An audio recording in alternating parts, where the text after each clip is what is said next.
Okay, so where's the questions going to be coming in? I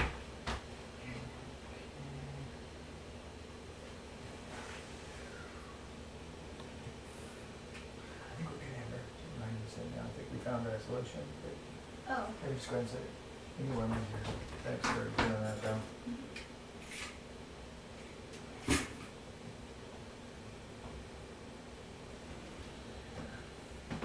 Where? There it is. Okay, so Lucas, you can go ahead and introduce yourself. We're ready to roll. All right. I am Lucas Graciano, and welcome to my Friday Night Live. I have been a part of the school for 14 years. 4 of those years were as a student, and then the last 10 or so I've been teaching. And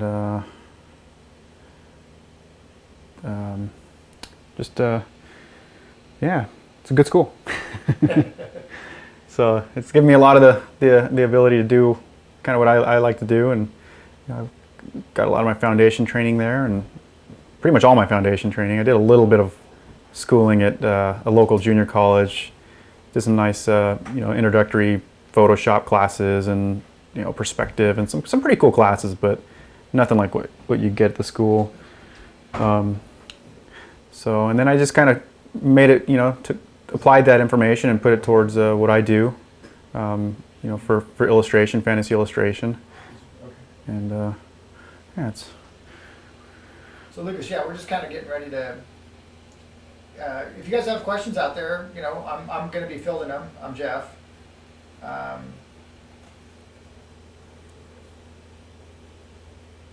So can you guys hear us out there? Maybe someone throw in a little. Okay, cool. So you guys can hear everything fine, and if you have some questions, let me know for Lucas, and we'll fire them off to him while he's working here. So. Someone's saying, were you involved 24/7 in the atelier during your student years?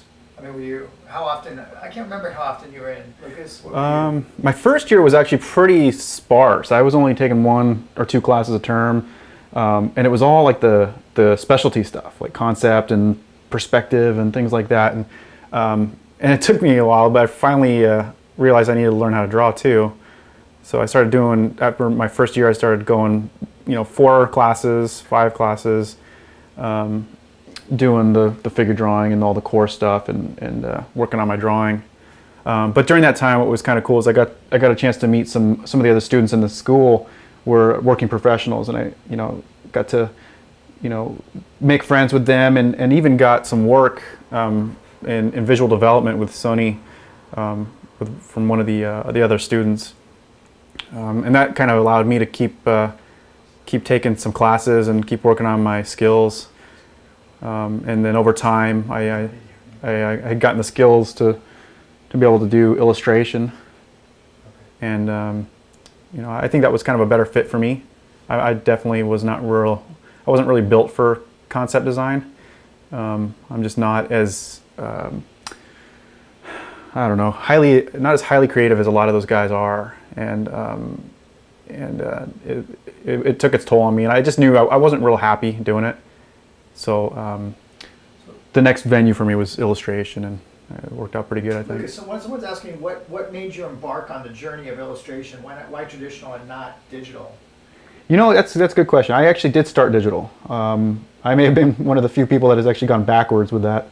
But I started out digital. Like I said, I had taken a few classes at Palomar College, and that was our local junior college, and had learned some basic Photoshop skills, and had started out doing digital work. And in fact, my very first card for World of Warcraft was digital, and then pretty much after that, everything has been traditional, just because I fell in love with painting. It was just, I got the skills I needed from the school, and just loved it. So someone was asking too about panning back to see the scale of the piece. Yeah, this piece is huge, you guys. It's about a 6-footer? Yeah, it's 6 by 4 or 3? 6 by 4 maybe? Yeah, so I had to build like the stretcher bars. It's masonite on, and it was just too flimsy, so I had to build a whole backing for it. And then I don't know how I'm gonna ship it, so that'll be fun. And you work primarily with gesso as your base, right? Yeah, everything I work on is pretty much gesso. As far as illustration work, anything I do in class, like the 3-hour paintings that we do, those are all on panel or on canvas. Yeah, you guys, this, for those of you who are interested, this will be about a 3-hour demo. He'll just be working on various aspects of it, so ask questions. Lucas did a phase not long ago on dragons, so Lucas, you can talk a little bit about that if you want. So the paintings here too, I can maybe pull it out later, but I had done just a how to paint dragon course that came out I think last month or a couple months back, and yeah, Jeff approached me to teach something like that, and I thought it was a great idea. A lot of the stuff I do, I'd done a few dragons early on in my career, and all of a sudden everyone wants you to do dragons. I know, it's funny how you get typecast like that. You do, yeah, it's funny. It's just fun. I love painting dragons, but it's fun to paint other stuff too. Yeah. So it says I want to work in MTG someday. How much time should I set a deadline to practice to finish a traditional illustration? You know, most of the deadlines for those things, you usually get about a month to a month and a half to from sketch to approval to deadline, final deadline.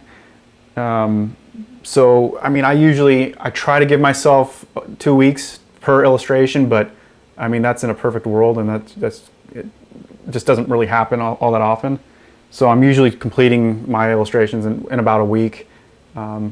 If I had more time, I'd probably spend it, but sometimes it's more important to hit your deadline. Well, you got to hit it all. You got to be good, and you got to hit your deadline. But with magic in particular, they're very particular about getting your work done on time. And I've always been a stickler for that too, in my own personal philosophy. I like to make sure my work is done on time. So Raphael, you remember Raphael? Oh yeah, how you doing? He's on. So he said, how do you set the mood for the illustration for this one? How'd you do that? Like, what was your impetus behind the mood? That's a good question. This one in particular, I don't remember because I started this one a while back. I tend to kind of go by the composition philosophy that you try to play like dark on light or light on dark, and work in 3 big values. This piece was so big that I tried to keep things a little bit more simple. I tried to do more like there's not a whole lot going on. It's a single dragon. It's a big dragon, yes, but you can see there's a lot of open area out here, which this isn't done yet, but I still have some little bit of work to do here. But I try to keep it a little more simple, just because it was such a daunting task up front, seeing that I'd never painted anything this big. But yeah, I usually will go through various artists' work, pictures online, keeping like a little mood file of different painters and photographs, and painting from life obviously is always really beneficial. Just learning how nature works and light reacts in nature. A lot of times that stuff goes out the window when you're painting for illustration, but it can definitely help you in understanding how color and light works. Let's see here. Are you working from reference, or do you try to set all of that aside after completing sketches or color studies? No, I definitely have reference. Yeah, there's definitely, like right now I've got my iPad up it's got a picture of an alligator. It's got some crazy cool scales and stuff. And I've got this little guy here. It's like this little Tyrannosaurus Rex. And I'll use him to light and to kind of get some extra textures and stuff. And I got a few of these little dragons and toys that come in real handy for painting stuff like this. So yeah, I always I like to have reference around. Right now I'm mainly just trying to find like the overall volume I want for the head. I got a little too early to the detail, so I'm backing out a little bit and trying to figure out what are the basic shapes on this. And then I can go back in on top of it and start plugging in more texture, more detail, scales and horns and stuff. So when Brian was asking, what has helped you to keep going during the first phases of 1 to 5 years of learning? Like, what was that? What really kept you motivated in those first 5 years? I think it's having people around, other students around, and other artists that you're looking at, that you're aspiring, with your peers, and just I just love painting, and I love drawing and creating, and it's just something that's always been fun for me growing up. And I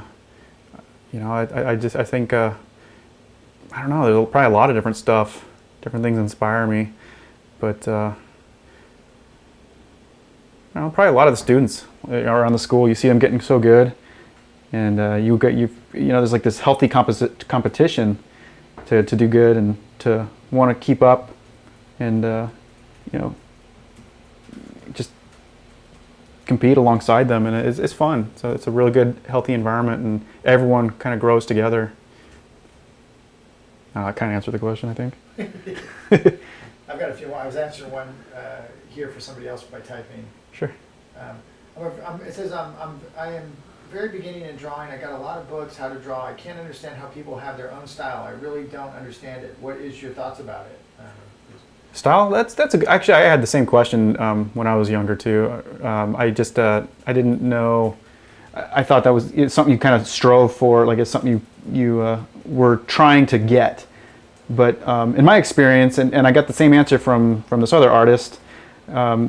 I asked him, I said, hey, how do you get your style? He says, well, you don't really get it. It's just something that evolves over time. It's how you take the rules and how you push and bend them, and what you find inspiring. And I don't really think that you search for a style. I think it's just something that happens over time through experience. So it says, do you prefer working with music or without? I know my answer, but yeah, music for sure. Yeah. I usually have soundtracks or some kind. It depends on the mood I'm in. I'll listen to all sorts of different stuff, and I don't dare play any of it for you guys. But do you listen to any like books on tape, or does that bug you? Yes, actually, I love to read, so I really have no time to read, so that's my only way of reading nowadays. In fact, that one big piece I had done, the Thorin Oakenshield one, the big old battle scene. Some of you may or may not have seen it. It's on my website. I pretty much listened to the whole Wheel of Time, like 14 audiobook series, while I painted that. Someone was asking, like, what is the biggest misconception you see in beginning artists? This misconception you see. This misconception. I'm assuming it's like things that artists struggle with, when they're younger or newer artists. Well, I think it seems like a misconception would be like, oh, it's easy to be a professional, or oh, you make a ton of money, or oh, hey, it's easy to work in house, or oh, it's I don't know. There's a lot of misconceptions about I think working for like Disney or someone, or I don't know, man. I don't know. That's a good question. I don't. Yeah, there's definitely maybe I can share maybe an experience with myself. As I was kind of going into start working, I had this romantic idea of how concept design would be, and it's like, cool, I just get to sit and sketch characters all day. And in a sense, it is a lot of that, but there's also a lot of other stuff behind it. There's meetings, and it's not really like, and this is my own experience. I'm sure there's other concept guys out there who have had different experiences and probably a lot nicer ones, but you're at a cubicle, it's an office, it's like, well, wait a minute, where's all the other artists I get to draw with and, hang out and have fun just creating creatures and fun stuff. But the reality of it is it's a job in the end. You got to get your work done on time, and there's money at stake, and people are counting on you, and I don't know, maybe it's just the romantic idea that some people get about certain jobs. When you started this painting, someone was asking how you start a large painting like this. Obviously, I would imagine thick to thin to thick, and stains, and working up almost like a watercolor, I would imagine, huh? Yeah, that's actually how I normally work. This one, you can see there's a lot of burnt umber, maybe not in this angle with the camera, but there's a burnt umber underpainting. So it's kind of like how the old masters would work, where they'd build up a tonal painting. Just again, because I was so unsure about how this was going to go. Mm-hmm. I just took a safer route, something I knew could get me a decent result. And this is a private commission, right? Yeah, this is a private commission. It's for a guy who does the Fantasy Con in Utah, which is a fairly new con. He commissioned several artists to do these giant pieces, and I'm a little behind. I should have gotten this done earlier, but he knew. I told him, I said, it's something I can work on the side of my other work, and I just got too busy over the last couple of years, and That's a nice pan out there. Sounds good. So you can, someone said, what about the misconception, talent, you're either born with it or not? That's a good one, And I yeah. think we've answered this so many times, but it's Yeah. really a good question. Yeah. Would you like to? Yeah, it's definitely, I mean, obviously, talent helps. It helps people who are, it gives you a little bit of an edge up. But I've seen more people without, with less talent, go on to do things with it than, with art and be able to work professionally than people who have a lot of talent. It's more, it's 99% hard work and 10% or 1% talent, In my book, I think talent is way overrated. Well, especially over the 20-some, I mean, as we've been teaching for so many years, like some 20-some years, well, it's going on 25 years. I mean, I've seen some really talented virtuoso type people that didn't go anywhere. Right. And other people that just, with their hard work ethic and character and intensity, just were able to pass by those people 10 times over, Yep. It says, missed the beginning. Did you draw this from reference or purely imagination? My sketch starts out just purely imagination because I'm worried more about design, graphic design. What is the overall impact going to be? And then as I start worrying about, what in the beginning it's about like the organization, the shapes. Then I worry about what it actually those shapes are. Then I start bringing out reference.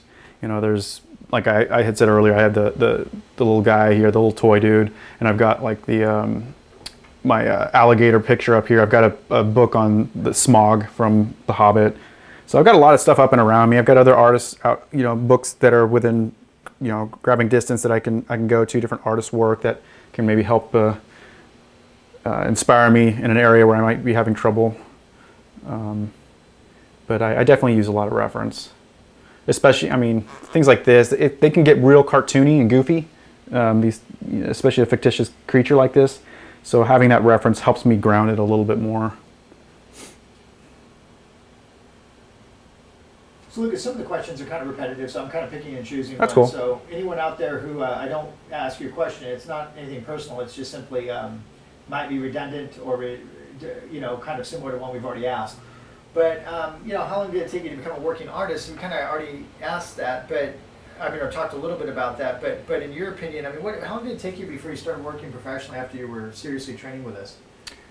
I was a little weird that way as far as I think most students go. Like after the first year, I'd gotten work at Sony, but that's not really typical. That's not common at all. But again, I was fortunate that there was somebody in in the class that worked at Sony. I don't think I was good enough to get work at Sony, but whatever reason, the director liked me, and I kind of learned a lot on the job. But typically, it's different for everyone. I don't know. So Lucas, I think you told me this, but I don't know if anyone else. It says, I believe hearing that you are going to Lexicon, Lucas. Jeff, are you and any of the other Watson instructors going to be attending this year? And I know you're not able to this year. I can't go this year, yeah. Yeah. I've been doing too much traveling, and I have another show that's like right on top of that one. So, I'm planning on doing it to the following year because I've skipped the last 2 years, but we'll see. You got to get judged in now, and hopefully. And isn't Mike? Well, Mike's going. Eric's going. Eric's not going. Eric's not going. Tom's going. So Tom's going. And Mike Hayes and. I'm trying to think of who else we have there. From our school. Matt Smith, I think, is going, and Deliere. Jeff. Oh yeah, there's a number of students that are going to be showing in the showcase. Showcase, yeah.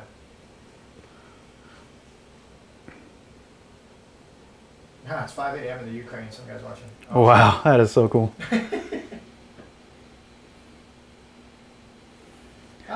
There's a lot of little how are you able to slow down with painting? I have a fast painting style, but want to get into detail with paints. Any advice on slowing down? Man, I'm probably the wrong person to ask because I'm similar. I like to just run into. I'm a relatively fast oil painter as far as illustrators go. But I don't really think there's. I think you just gotta. This is the time. You got to put a lot of time into it, and I don't think I don't know if there's an answer to that. Yeah, just patience. So, This guy, yeah, and I think you'll answer probably the same way I would, Lucas. But what do you guys think of Burn Hogarth? From my own experience, Hogarth isn't as loved as Bridgman or Loomis. Some go as far to ignore his work completely due to his style. I think there's valuable information in those books. I definitely studied more from Bridgman and Vanderpool and Loomis and even Villepeu and it just depends. I think I studied anatomy from him because this stuff was pretty clear, like what he was talking about. But as far as like drawing aesthetic, it just wasn't my taste. Wasn't really my thing. Yeah, I feel the same way. I mean, I'm kind of just too swirly, too many straight curves, not enough straights. Yeah. Portugal, 3:21 in the morning.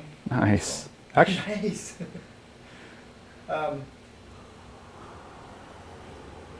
Hi guys, I have a question. How have you kept motivated during your first 5 years? Well, that was already answered a little earlier. The 5-year thing seems to be the going. I think it's more how do you stay motivated after 5 years? yeah. Into 10 years and 15 years. Once you start working, man, it's like I guess so fast. I guess eating is motivation. You got to make a living doing it, and it's. I definitely envy the student year, the people who are still in the student years. Kind of wish I could go back sometimes. One girl kept asking, "Do you always paint dark to light?" Not always, but probably the majority of the time. Just the way the paint reacts. Like right now, I've been putting light on top of that dark, but I'm gonna go back in and put some darks in there as well. Try to get some of this volume to read, maybe some more textures. But just it's a lot harder to darken up a light than it is to lighten up a dark. So I generally start darker. Raphael wanted to know, why is it so big? I mean, how do you define the size of the painting? Is there any reason for this being so big?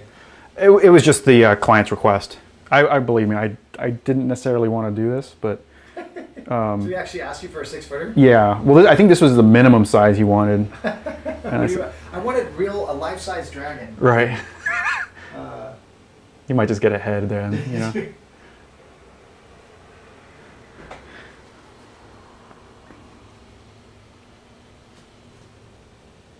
Okay, so it's a pretty good one. Hey guys, hey Joe, how you doing? My question is, how can I best begin to bridge the gap between my studies and my end goal of imaginative realism? I frequently worry that although my studies are improving, I am maybe losing sight of / neglecting why I'm studying in the first place. Thanks. That's a good question. I get that asked a lot from the different people I mentor on this online school. That seems to be a common question. So my answer is I tend to try to, alongside studying, I guess it kind of shifts at some point where when you're starting out, it's majority of it is obviously studies, anatomy, composition, perspective, figure drawing.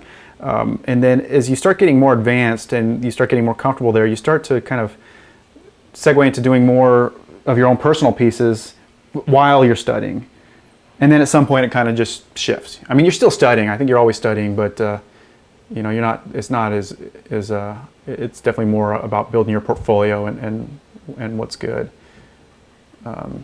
Where you want to kind of head towards. You start building your portfolio towards that. So this guy Rich was asking about your palette, if it was the Zorn palette or any favorite brands of colors. He said he knows Donato has some specific colors he loves, and he learned that from one of his videos.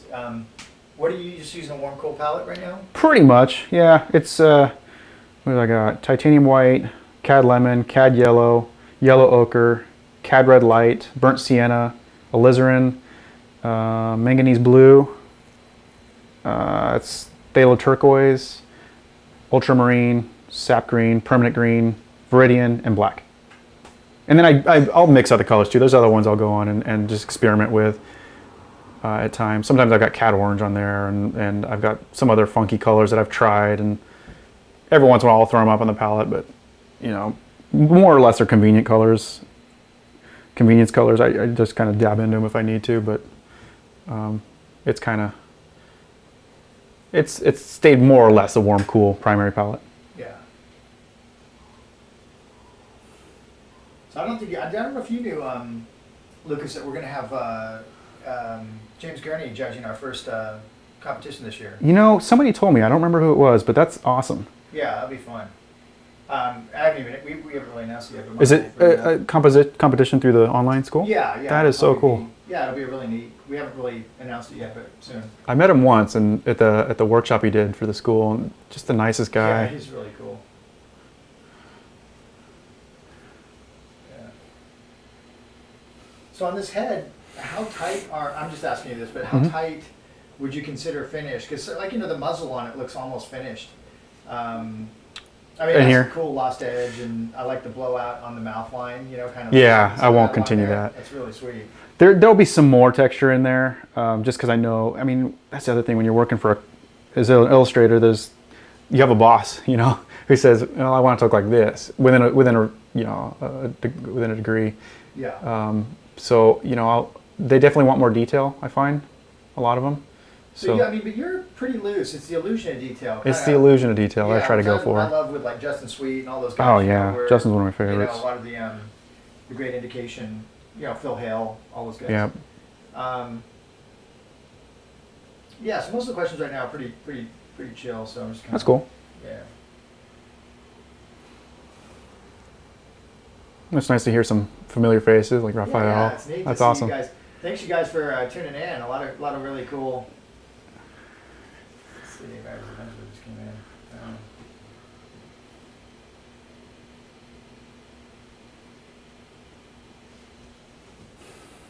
So what influences do you think define your style? And we just talked about a few of them, but I mean, I know many of them are the same people, like from Sargent to Morgan Webb, you know, all these guys, Z.S. Lang, any of them. Is there any particular one that you think just really stands out, heads? You know, there's a few of them that are really, I think, kind of pushed me in the beginning a lot. Phil Hale, Justin Sweet, John Foster. A lot of his early work was some of my favorite stuff. These are more contemporary illustrators. Frazetta, obviously. Chris Ron, a lot of his new. You know, he's really making waves in the fantasy art world, especially with Magic. And him and I are buddies. We just did a signing together in Detroit, and we're in a crit group together. And he's a really cool guy. But his stuff is just spectacular. He's actually in Prague right now. Sent over some pictures, and he was in front of the Muka. But I don't know. Donato's awesome. Always. I mean, I think he's always up there. And then, you know, other things too, like movies and video games. Those are always real inspiring as well. You know, like the Lord of the Rings movies, and I grew up watching like Conan and Dragon Slayer, and you know, I kind of got into that realistic, if you will, gritty fantasy. And I think it's just something that's always stuck with me. You know, we used to go down to the 7-Eleven and buy the old heavy metal magazines and get the little cards from Frazetta and Boris, and yeah, it was really cool.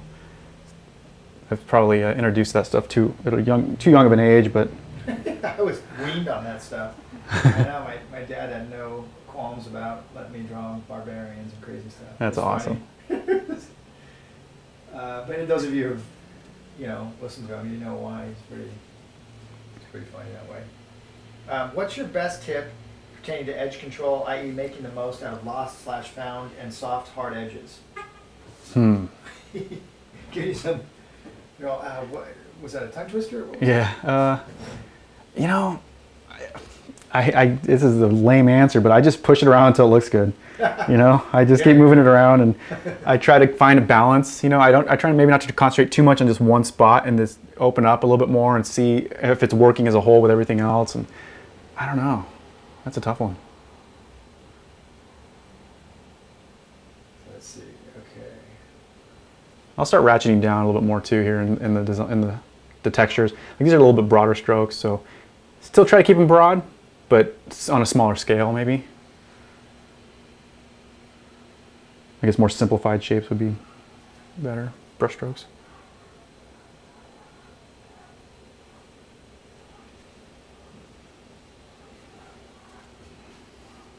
Yeah, so a lot of you are asking about the program, the online program.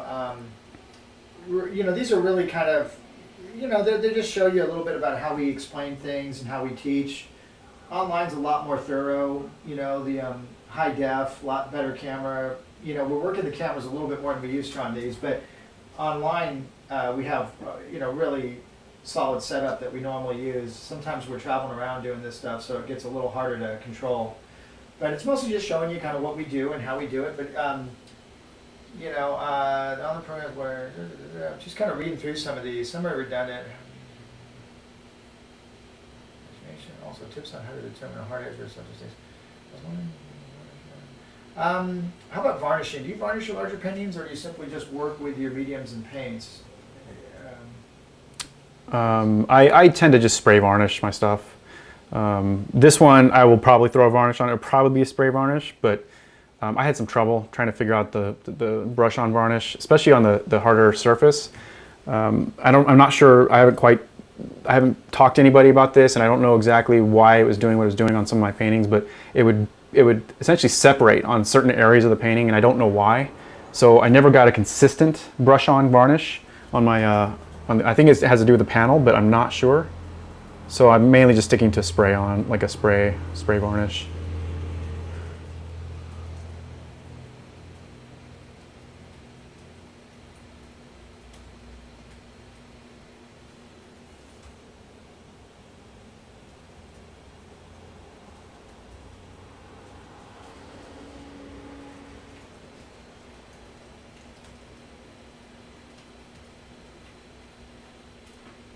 Let's see what we got here.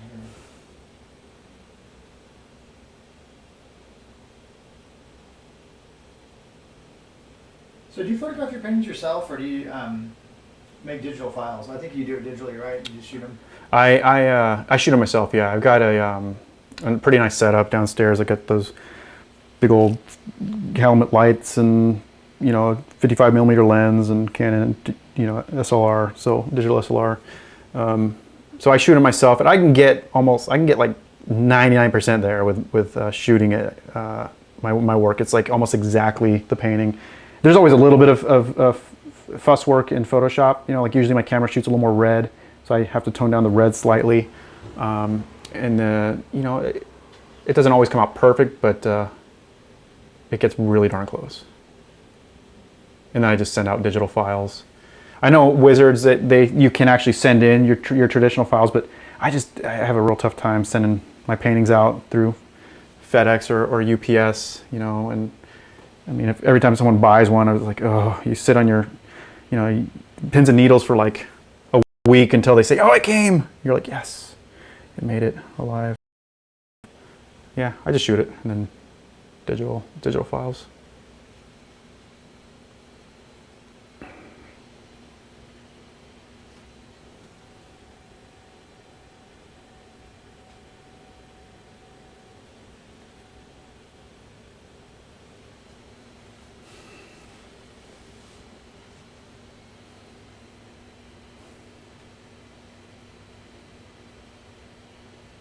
There's a new one I just filmed for you guys for the online school. It's an illustration one, which is it kind of more or less goes over my my approach on how I do magic work, my magic stuff. I couldn't call it magic, officially, that this was a magic illustration card, but it's just kind of to show you how I do the approach, from start to finish. So that'll be coming up here in the next month, I think. I think it's scheduled for September, end of September, or. Yeah, we might push it 1 month just to get the figure phase 4 out. Oh, okay. And then we'll be coming up right after that. Okay, perfect. A lot of people are asking about comps as far as how many color comps do you do, or you do go right into for the color scheme, and also just more in that range of your comping method or your imagination comping. Do you go? I mean, I've seen yours mostly pen and ink sketches, right? Yeah, I don't do a whole lot of color comps. I usually have some, reference online of either, a palette from another artist's work, or a photograph from online, or a movie still, something like that kind of helps give me a jumping off point. And then from there, it kind of just evolves on its own in the painting. And, you kind of look for harmony and color balance and or a value balance, and I don't do a whole lot unless it's something like a real big, kind of a big staple. Just a lot of times you don't have time to do those color comps. Your deadlines are so quick that you kind of just have to get the sketch up on the board as quick as possible and just start painting, and then get it figured out on the board. Which I don't know, maybe that's actually backwards. Maybe if I'd spent more time in this comp phase, it would be faster. But I don't know. I have a pretty decent color sense as far as like how I know, values and the overall mood and the painting is going to be. So I trust myself enough that I can just say, all right, I know I'm going to get these major local colors up, and then it's just about your transitions and keeping everything harmonized.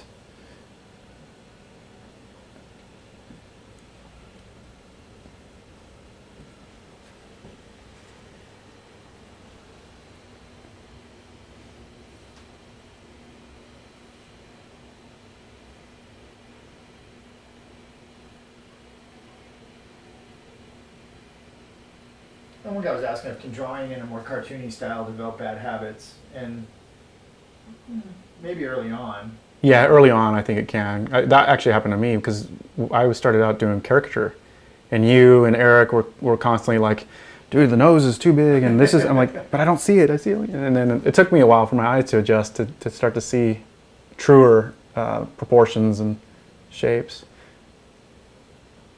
But as you get better, you can control it as much as you want. My head's looking nice, Lucas. Thanks. I'll move around the painting a little bit as we get throughout the shoot here. We can work down in the neck and the shoulders a little bit too. Anna was asking, love your technique of illusion of detail. Do you apply this to other objects too, such as faces? You pretty much paint that way, more or less. More or less, yeah. It's harder to do with faces, especially like a female face when things should be more soft. I have trouble that way anyway. You do that stuff real well, Jeff. Oh, thanks. I don't know, yeah. When it comes to faces, I'm just like, oh man, I hope it comes off pretty good, and I just keep working on it until it looks decent enough. But I don't know. I guess I do decent enough faces, but I'd like to be better at them. So, how hard was it to find your personal style? There are so many artists that inspire me, but picking a style to follow and evolve from is so difficult. I think we already kind of went over it. A little bit. I can expand on that. I think everyone's kind of got a natural personality that comes out in their painting, and I encourage people to kind of follow that, like you did with me, Jeff. You told me to kind of just go with what you are most natural with.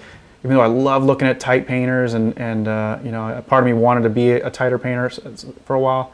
I think for my personality, I just more naturally fit a little bit looser style, and I kind of actually even tried to bridge the two a little bit, but I don't know. I think you paint for your temperament a little bit, and you'll be more happy for it. Someone said kudos to the camera guy, so. That's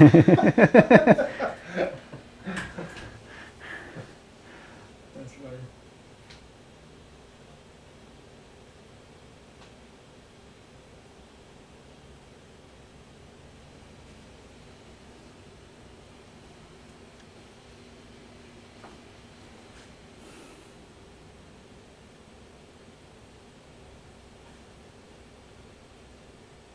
Yeah, someone was. If you guys are asking again about the gurney thing, somebody was asking about that. Yeah, that's just something we're kind of putting together. Probably a kind of a scholarship / the awards will be pretty cool. We're really kind of formulating it right now, so it'll probably be announced around, I don't know, the new year or something, and we'll probably shoot for maybe sometime around fall. But it will be mostly. It's going to be limited to people that have already been online for a certain amount of months. We're not sure because we just don't want a huge amount of people just joining just to try to do that competition. It's really a reward and kind of to inspire the people that are on the site right now. So it should be a lot of fun. Yeah, James is awesome. James Gurney. Many of you already know him, obviously, but we'll probably be doing it yearly, and we'll have different people judging. So I'll be judging as well, and some of the other teachers will be the first round, and then Gurney will probably be doing the last round. So, and he's got some great videos that just came out too. So, always check up on those guys. And his blog is something else if you don't already belong to it. So, shout out for James because he's just awesome. But let's see. So that's kind of that. It's just something we've been working on. Let's see. I'm definitely going to try and join.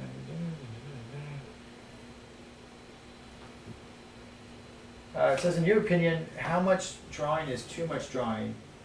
I study the course for about 6 to 12 hours every day, and I wonder if that may be unhealthy. For me, I try to tell, I get the same question from my mentees, that they're kind of like, what's my regimen? What should I be doing? Is this too much? Is this too little? I think you can get burned out. I really do if you're doing too much. I like to try and balance out, something that I enjoy doing as far as the art goes, as well as the studies. So, if you're into painting dragons, then maybe paint dragons for an hour a day and then study for 5 or 6 hours a day. Everyone's different too with how they study and approach. So, I know, Jeff, you were pretty diligent. Yeah, I'm pretty crazy, but I don't know if, I've come close to some core burnout a few times, one recently. So it really depends on your wiring as well. I mean, like, how are you OCD? What kind of mental wiring are you working with? Some people can handle way more intensive bursts of activity than others, and some people have to spend a long time working their way up to that kind of level of work ethic. So, and I think, it's to each their own. I think for me, a good 6 hour day of studying is good, or painting.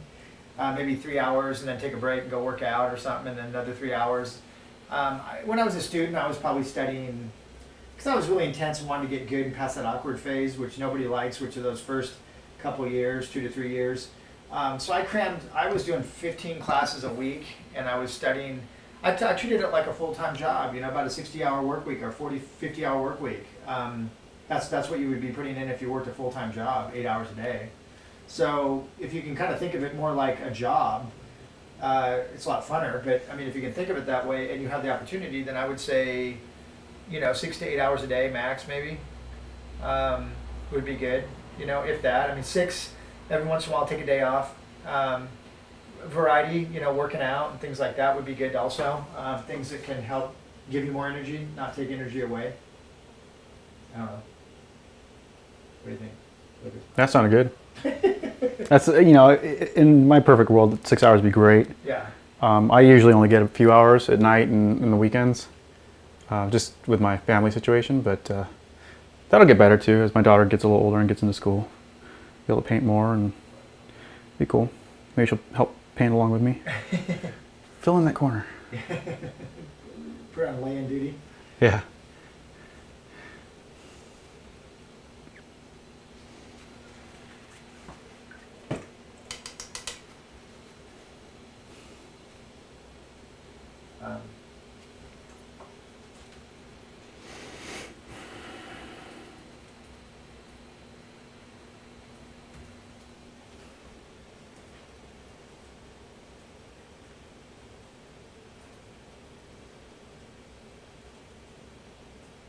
So I'm kind of going in now, and I had some darks on there, but I'm kind of going in between those shapes to try and pick out some scales.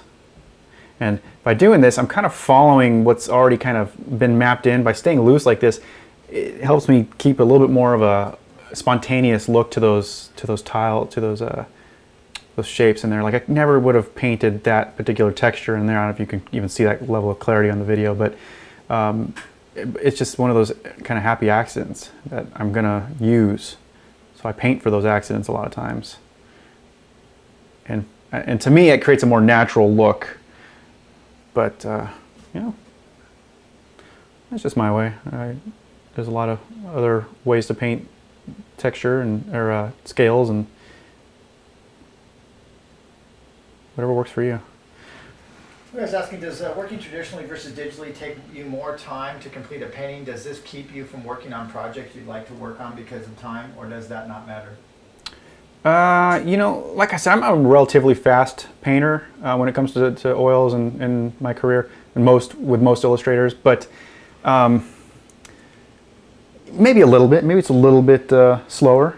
You know, you can't, if you make mistakes, it's a little bit more involved. You can't just hit Control Z. But it's, I don't know. Once you learn to work a medium well enough, I think you can work pretty competitively with some of the digital guys. I think the key thing being that the original you have. That's my thing, is man. really, I love that. You can't beat that. I mean, 'cause That's another market there too. I mean, it's like a secondary, actually more lucrative than the primary one. Most it of the is. time. It is. Yeah. Yeah. If you can sell your paintings regularly, if you get a good collector base built up, it's definitely more of your income. Someone said totally teasing here, but Lucas, you may want to get a couple larger brushes if you continue to work on 6-footers. I work on with incredibly small brushes on large paintings too, and Do you? yeah, I have this and one, know, but I know. Yeah, there you go. I know. It just varies so greatly with individuals, but I mean, usually, like people say, you know, the brush. When they say use the largest brush possible, if you're working on the nostril of a dragon, even if it's 6 foot, yeah, that could you be gotta. a number one. Well, Or number two. And that's the thing, you guys didn't see the beginning of this. In the beginning, I was using brushes like this. I mean, you could see some broader brush strokes out here. When I laid all this in, it was all big, broad brush strokes. In fact, I used one of those house brushes, like the paint brushes, just to kind of get it covered. And then I came back in with the better stuff. But I worked up to it. And at some point, you got to get to these smaller ones. In fact, I'll even use smaller ones than these on some level. Maybe I don't need to, but... A lot of people were asking about brushes and preference, but I think that's, if it's anything like me, I think it's more the surface than the brushes. But what's your take on brushes and your favorites and what you are, what's your take on that? You know, I like a good brush. If I can get a hold of this is one that actually Chris Ron had recommended to me. He swears by these. This is a Connoisseur Pure Synthetic Filbert brush, and first time trying it tonight actually, and I actually really like it. But I use those Lane Nichols Forever that you can't get anymore. I think the Rosemary is the next best thing. But I bought a whole bunch of them before they went out, so I'm pretty backstock for a while. I think you are too, huh, Jeff? What's that? You're backstocked on those Lane Nichols. Oh yeah, I think I bought them out, but you know, when they were going out, because the guy told me ahead of time, which was nice, but mostly just because they're so cheap. But I mean, really, there was only a handful of those brushes that I really like, which are the long, soft blenders. Mm-hmm. The other ones are pretty mediocre, and there's brands that are way better, you know. So I bought them. I probably wouldn't have bought them again, you know, in hindsight. But there's just those long brights that they have that are so good at blending that I really like a lot. Really? I like I like the smaller ones if you don't want them. Well, no, I mean, the chisel, you mean the chisel ones or the... Like I use the brights. Yeah. The small brights. Mostly the ones I think the inconsistency in the shapes of a lot of them was... That's true. You do get really interesting, like especially the filberts. Some are extremely short, some are long, some are... They're just an odd brand, man. It was really crazy. Yeah, and they didn't... Synthetics are actually quite nice, though. I've used quite a few of those. I haven't tried that one yet. Okay, let's see here.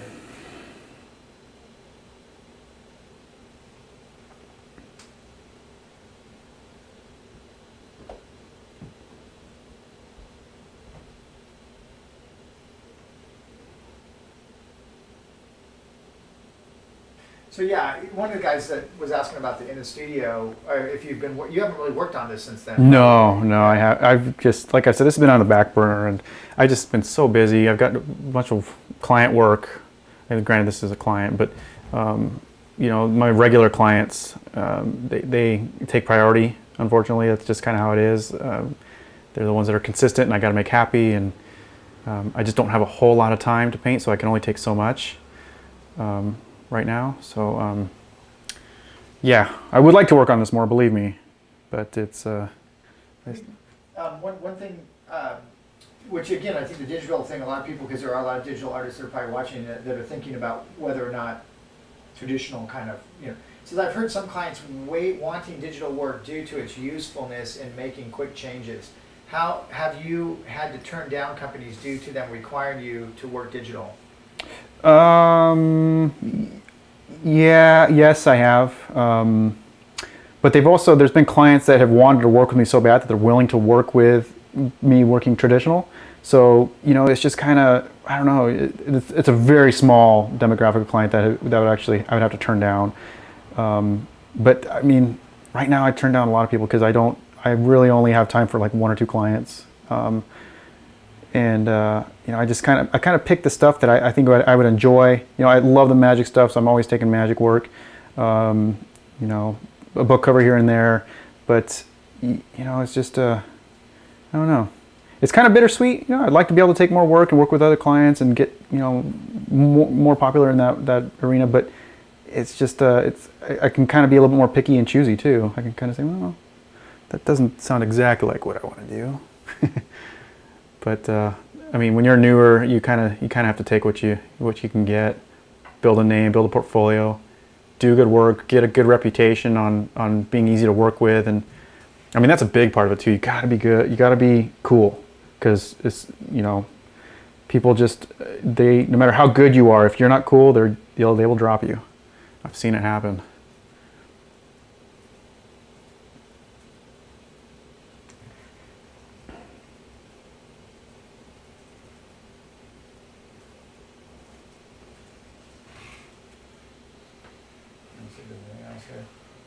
I've answered somebody else here.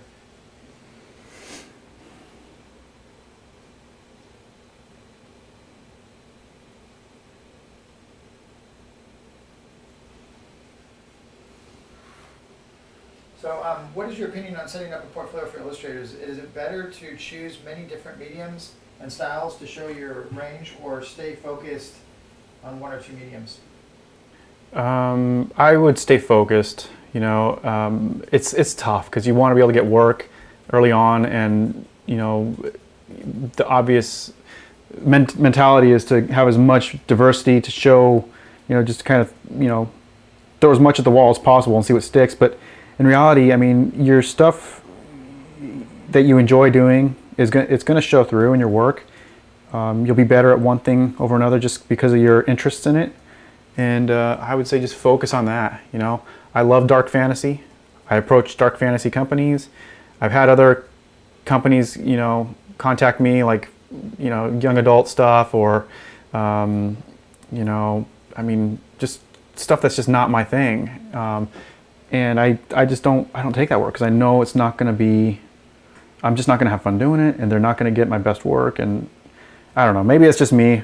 I'm very unprofessional that way, but I don't know. Like I said, my situation is a little different. I only have so much time, and I just want to take the stuff that's at this point gonna be fun and pay the bills, and I don't know, make a good painting that'll hang on a wall too. That's another thing I think about as a traditional painter is, is this going to make a good painting? Is this something that someone's going to want to hang on their wall? Which you don't always get that, from a client, but try to kind of push it, take the work that is tailored towards what your collectors like. Is it not allowing me to? I got too many? Yeah. Too many to answer. Do you want to take a break, you guys? No, we, You good? do we do, yeah, let's do that. You want to? Okay, so just go ahead and let everybody know. You're just going to take like maybe a 5-minute break or so? Yeah, I'll just take a quick 5-minute break, and I'll be right back. Okay.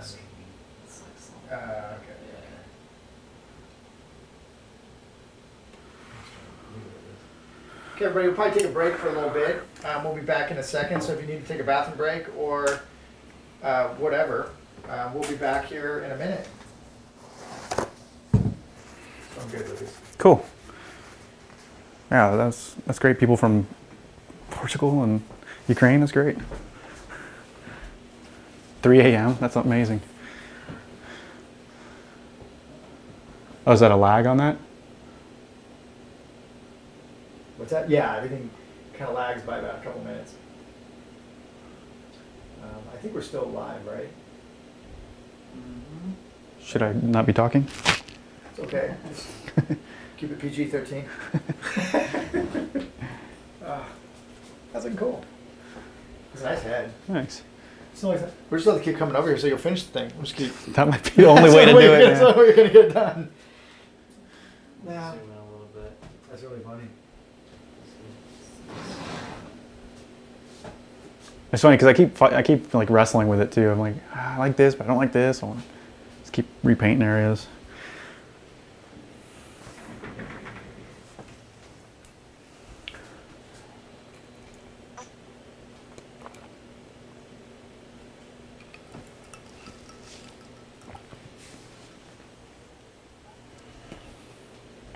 It's cool. We're using the Caribbean. It's all over. It's like Ireland. That's cool. Yeah, it's like different time periods. That's amazing. Portugal. I can't believe someone's getting up at 3 a.m. Wow. Your family? They must, man? nah, they must be They're like, oh, it's Lucas. I know. insomniacs. It's yeah. Nah, that's cool.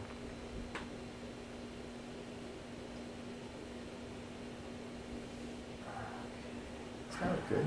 Are you gonna leave this guy like that, or is it just started? I want to do a little bit more on it. It's a little too brushy, but he's not paying a whole lot for it, so I'm kind of. That's also why I kept it simple. It's like something I like. Fast and the Furious? What are we gonna go on? Man. It's Fast. people drive like real fast on this road for whatever Yeah. reason. It's a super nice neighborhood, but you get these a-holes. Yeah, Oh, just there you go. nice. Yeah.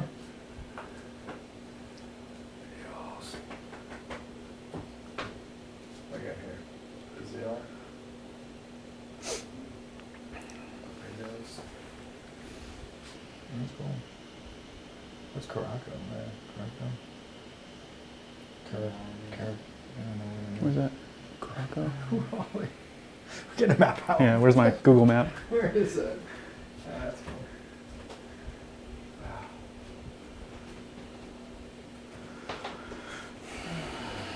Now, doesn't Amber live somewhere around here? She lives pretty close to here, right? No, she's in. Or by you more? Yeah, Yeah. yeah. She's closer to the main studio than I am, but. Yeah. I wish. Here, I can turn some lights out here. It's kind of dark.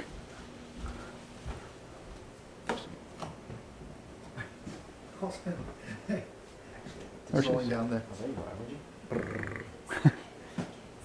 No. So you're saying hi to the kitty. That's cool. Oh, gotcha. Yeah, one of them's kind of afraid. Did she come out? Like, yeah, both of them. both came of them are out out? to me, yeah. Oh. There were two of them. I thought they duplicated. I was like, wait. That's really cute. Just a good cat lady. The fat one is like super sweet. She'll just come around and like. Yeah, she was. And the other one was sweet too. Oh man, we're gonna have to get some more cats. Oh man, that sucks, dude. It's so hard. I can't believe that. So hard. Part of being a pet owner, though, I guess. And just gotta. It's part of the process. It's part of the deal.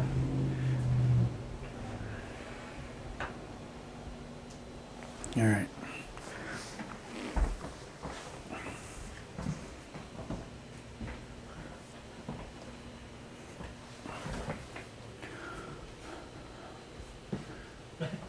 Raphael, who is there with you guys? Is there anyone I know? Hey Raphael, how you doing down there? Just Lucas and I and our camera guy and his girlfriend. So you know we got camera people and I'll probably two work on camera here. people and us two. So it's pretty chill. But we're just hanging out. Yep. Pittsburgh, Poland.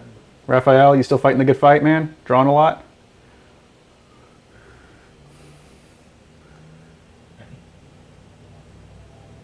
I haven't heard back from him. He'll answer in a minute. Yeah, it's like a delay, huh? Yeah. It's good to see him on. Yeah. All right. Okay, guys, we're back. So if you have more questions, Lucas will continue working. I think he's going to move around a little bit on the piece. He was up in that head a lot. So is that where you head down? Yeah, I'll probably work on the chest area shoulder, and stuff? chest area, you know, more scales.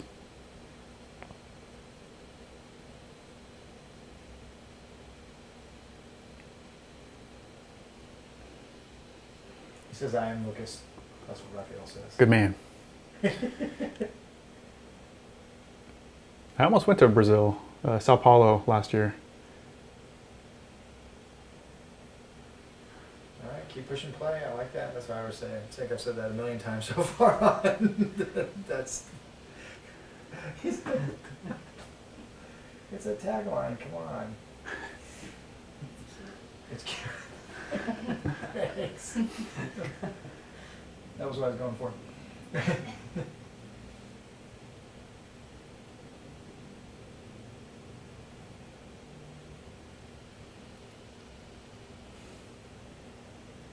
See, by building up these dark, starting with the darks first, I can then kind of get in with the lights around them and create, and kind of pick out those little scales and push those shapes right up against each other, get that I texture. guess because of the glare, someone was asking like how much white are there in those highlights? Ah, not much at all. Well, up top on the muzzle in the beginning, there's probably some, but I try not to get to. In fact, I don't like how white it is now. I'll probably go back at some point and put a little more color into it.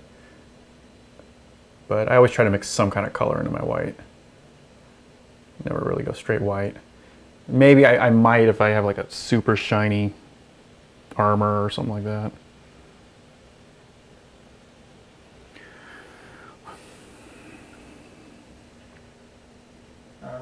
So yeah, Justin was asking just probably about art education, where I think it's going. But I do think that probably in the next, I don't know, 10 years, maybe 15, that you'll see the great majority of the best painters out there from small ateliers, like ours and others that are out there that are just now coming around or have been around for a while.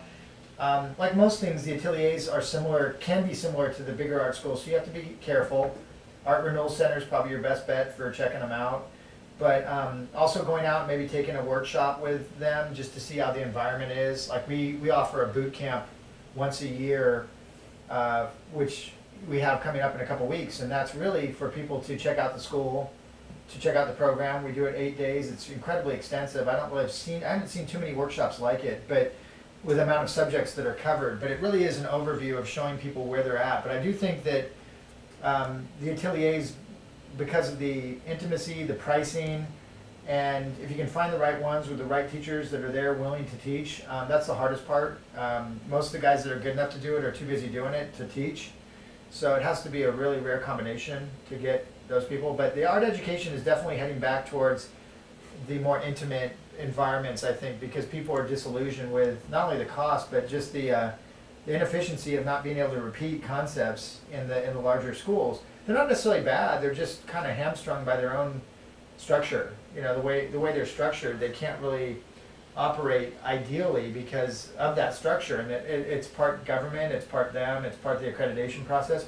So it's really not their fault. It's just is what it is. You know, so it really depends on what you want. You know, and I think the ateliers for those people that want to be craftsmen and really high-end executors, then that's going to be by far the best option, I think, in my opinion.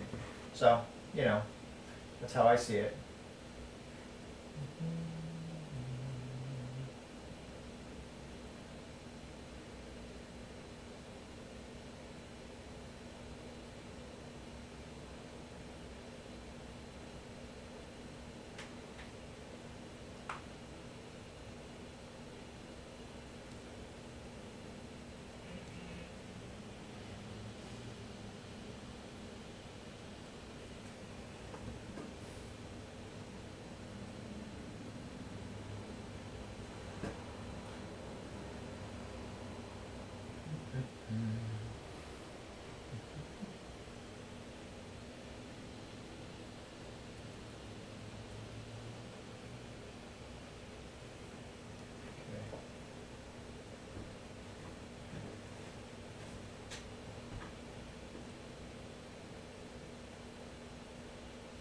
So with the scale network you're doing right now, Lucas, this is me asking a question. Are you obviously have various examples around, Mm-hmm. and then you're just improvisationally designing abstractions of shapes, knitting them together, making, allowing some happy accidents to happen and things of that sort? Exactly. Let's make it look cool. When in doubt.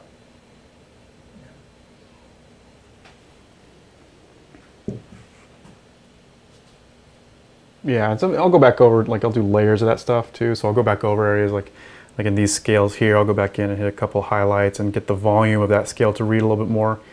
I don't necessarily do that on every single scale, because that's where I think you start to get that real, maybe too rendered for my taste. So somewhere in between, I don't know.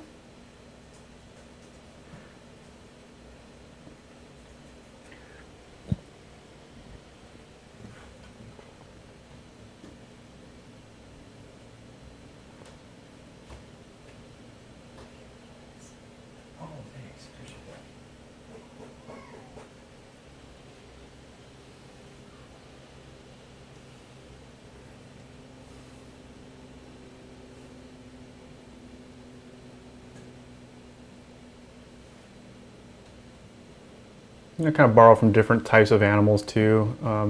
That way it doesn't look like, one type of animal scale, but it's kind of a hybrid. With these fantasy creatures, you want to borrow from a lot because you don't want it to look like any one thing. I don't want this to look like a giant alligator. Oh, come on. Yeah, that'd be cool, I guess. But try to vary it up a little bit. How do you plan on framing this thing? I'm not going to frame it. Ah. I'll let the client frame it.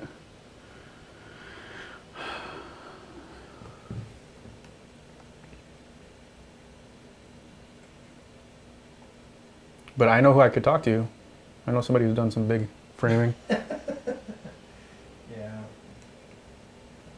I think you even recommended a good shipping company. Yeah. I hope I just had two of my frames checked out by those yahoos. Oh, really? Yeah, the ones, I don't know if that was the one I used for the pre-West but yeah, shipping is definitely a problem. I think just crates are the way to go. Yeah. I need to start crating everything.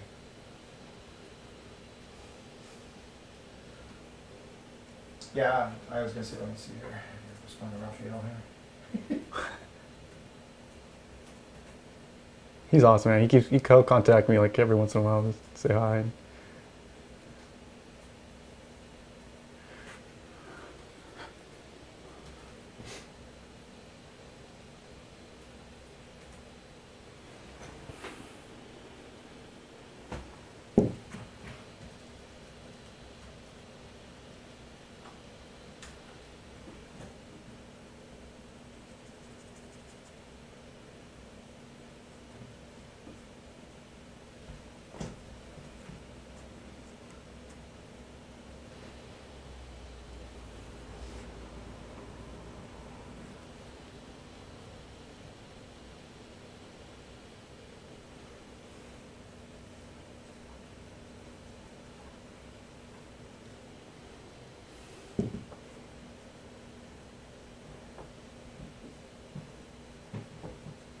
I don't mind letting some of that burnt umber show through. I think that can be a nice textural element. Give a little bit of warmth to a kind of overly cool area.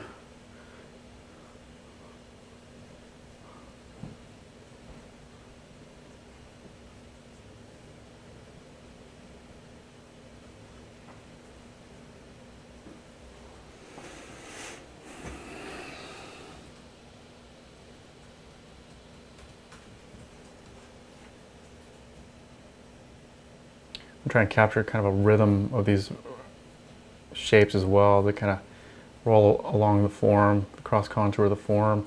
So they're not just in a random spot, like here's a scale, here's a scale, here's a scale. It's following a rhythm. And then also volumes, like this is a cylindrical shape, so these are going to gradually get shorter, or appear to get shorter. We're seeing more of the side of that scale. Yeah, I keep seeing. This is the one I'll probably take because there's a lot of people asking questions about. I know a lot of you are navigating the online courses right now, and the structure is basically phase to phase, which is really the way I had originally intended the Atelier function. But we are going to be working. I'll be working basically curriculums for all the major areas of study. Like if you want to become an animator, you want to become a conceptor, you want to become a background painter, you want to become a fine art commissioned portrait painter, all these things, which will help you guys to navigate the courses even more efficiently in the future. But that'll take me a while to work out. So that will be coming. So that should help you guys a lot once I get around to putting that together. But it's going to be a little ways off. But anyway, the program's about halfway done. So it's still got a long ways to go and a lot of great stuff coming. So a lot of great anatomy, a lot of great, incredible classes coming. Lucas is getting ready to do features and facial expressions, and he's doing foreshortened figures. I've got an anatomy class that's going to be crazy intensive with a huge book going along with it that's coming out. So it's going to be a lot of fun. So just keep in there, and if you're asking questions about the flow and stuff, it's only going to get better. So just keep an eye out for that.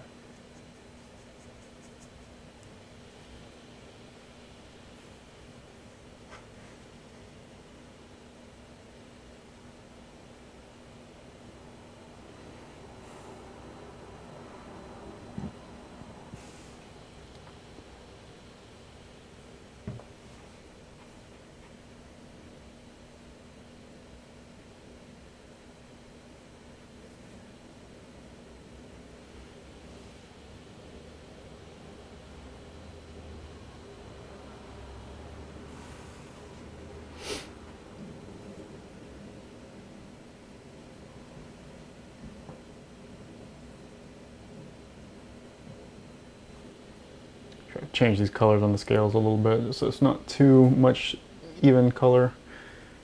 I like to get a little more saturated, or a little cooler, or a little warmer.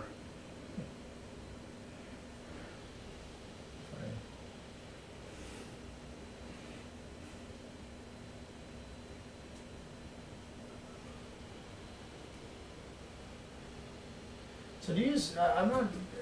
Raphael's asking if they don't have masonite. I guess they have MDF, but we don't have the masonite. I don't know if MDF here is the same as US. Do you think MDF is worse, not archival? Question.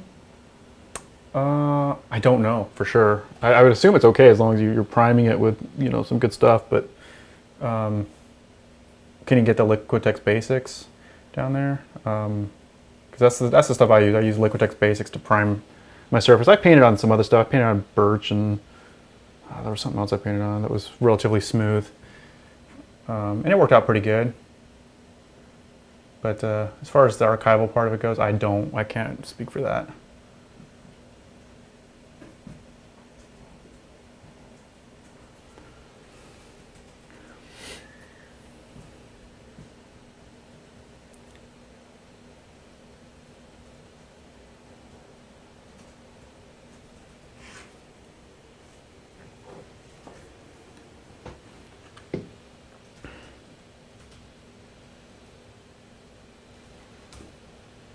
I like exclamation points. Crazy. What's that? I'm always putting exclamation points on that. So Bob was asking, and again, Bob, good to see you on here. The sketchbooking class is going to be Lucas's favorite. No, I'm just kidding. We were just talking about it a little earlier before we started that, yeah, we're all going to take a whack at that. It'll be Lucas, my dad, Eric, and I. And we'll probably all do, I don't know, 3 to 5 hours. So it'll be a little bit beefier, probably phase, but it'll be a lot of fun because we all work incredibly different. And I love Lucas's sketchbooking, but he seems to think that it's not his forte, but I disagree. My dad does a killer sketchbook. I mean, he's crazy good at it. And Eric's got a really good style as well. He'd probably feel the same way, kind of as Lucas a little bit, but I love his stuff as well. And then I'm all over the place with my sketchbook, but yeah, it'll be a lot of fun. We teach that class periodically at the atelier, and it's always been a really fun one. You cover a lot of subjects. You explore ideas. It shows how you freeform, come up with concepts. It's like a diary of sorts. So a good sketchbook is like your diary, and you can liken it to that. And a lot of people, I go through phases where I've been really religious about keeping one, and then I fade out of it for a couple of years, and I go back to it or a couple months. So, but I can't put it. That's really where all your gestation of ideas come from, is your sketchbooking, in my case. So, yeah, definitely probably not going to shoot that until later in the, we're going to take a little, yeah, it's going to be, we've got about 150 hours backed up right now of content, ranging from, color theory to various portrait classes to landscape classes to, I want to get more of the foundational phases out before we go to more specialty, although we have a lot of specialty stuff coming too. So it's just going to be it's going to be a crazy program when it's done. It's going to be really neat. So I'm really happy you guys are enjoying it.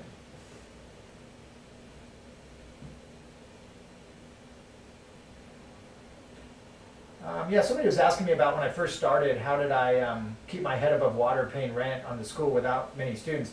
Yeah, I started with almost no students. I mean, I think I had 6 students.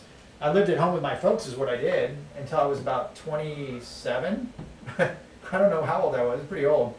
But my parents were really cool. My dad's an artist. I used their garage as my studio. But yeah, I really don't know if I could do it again. Like, when I look back at how I did it, it was just the timing was right. I was young and crazy and didn't know any better. And so I was able to experiment with developing the school organically, and I don't think you could do that now. Now you've got to hit the ground running, and it's too expensive, there's too much competition, it'd be very difficult to do now.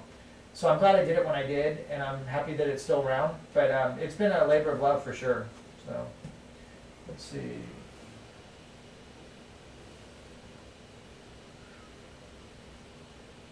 I'm happy you did it too, because I'm not the kind of person to go away to school and leave all my family's here, and just none of my family really went to school, so it just wasn't really, I don't know, wasn't really in the cards. So the fact that he was in my backyard, your school, and I mean, perfect timing with where I was at, and I think, man, Yeah, I think it some just of worked it out is, perfect. you know, when I think of like my trajectory as a painter and artist and what led me to be one, there's a bit of divine guidance in there. Whether that comes from within yourself or from a different source, it's hard to say, but you definitely want to set your intentions to really positive outcomes and don't be negative and try not to reaffirm negative concepts. Always be thinking that it is possible that you can become a professional, that you can become one of the A-League professionals. I have no doubt. It'll be nice to see some people trained entirely online that are able to do that, because I know it's coming. And some of you guys are doing amazing stuff online. So I'm a firm believer. I mean, I know the pluses and minuses of both styles of training, and I'll tell you, it's doable online. It's hard, but it's hard no matter where you're at. So it wouldn't be much different if you're actually in our atelier.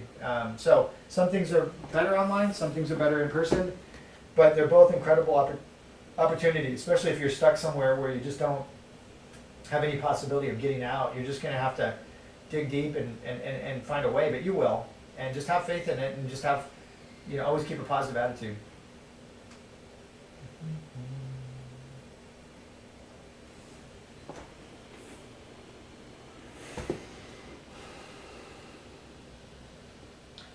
Yeah, Darcy is saying, before taking the specialty dragon design class, what classes do you recommend we take before? Should we take some painting classes as well, or is it not needed? Oh my. I think, yeah.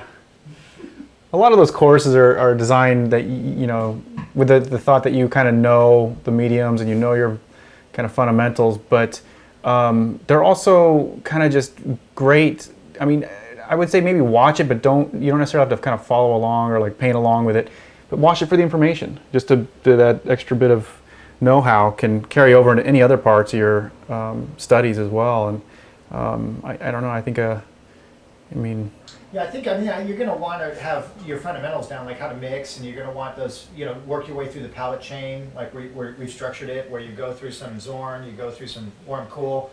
You want to get your painting application, I think, at a high level before you start working on specialty aspects of it, which is, dealing with scales and color harmonies and mood and atmosphere. Those things are kind of the icing on the cake, so you definitely would want to go through some of the foundational painting phases. But it doesn't hurt to go ahead and watch it almost like a movie. Like, just watch it to see where you're heading, where you're going to be in a number of years. So definitely.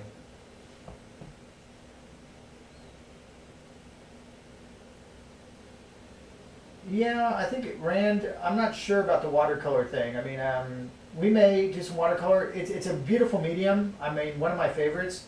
I don't really feel totally, I don't know, I'm sure I could do a class in it, it would be good, but I don't feel that that's, so I usually I won't venture into areas just to do a class. I have to feel like I have an incredibly good handle on it, and also an angle that would be beneficial to you guys. Stream went black. I wonder what that means. So I think for a lot of you, the watercolor thing, gouache is very similar to watercolor. The fact that it can go opaque and also can be used almost identical to watercolor, I think it kind of, to me, just fills in the gap for watercolor for me. If you want to be a pure watercolorist, there's sources and people you can go to, I'm sure, that are better than me for learning that. But again, the gouache can be very effective at teaching you that as well. So don't underestimate the strength of that. But the watercolor, yeah, I don't know yet. I'd have to probably find somebody that I felt comfortable, that dovetailed nicely with our program. And I haven't even started doing that yet. So there's some people I would like to have involved with our program, but I just don't know. I want to keep the consistency high above all else. And the best way to do that is to do it with the guys that have been with me for 15 years, 19 years, that we all work at a high level. We all know how to bend the information, so you're not going to get confused by listening to us teach you. If we do bring people on to do stuff like that, it'll be entirely in the specialty arena, not in the core program.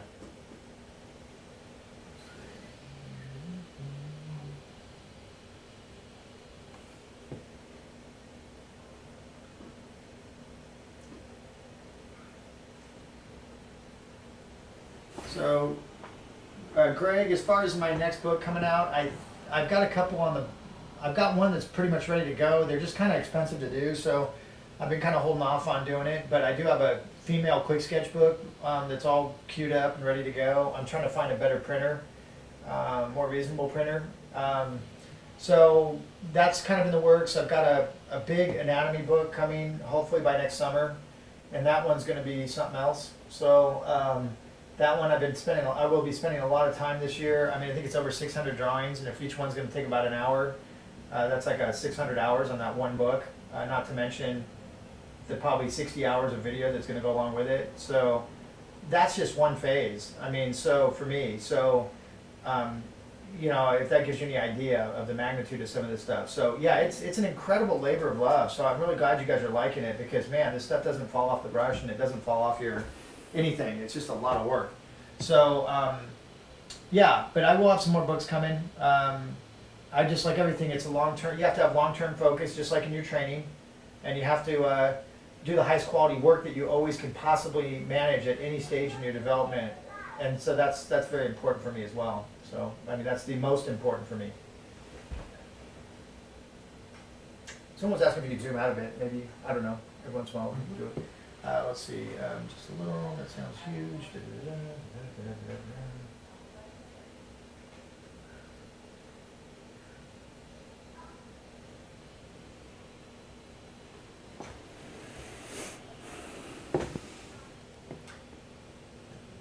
Like a scale machine over there. I know. Grab a brush, Jeff. Jump It's in. very zen-like. Yeah, it totally That's what's is. neat about painting, I find, is it's really active meditation.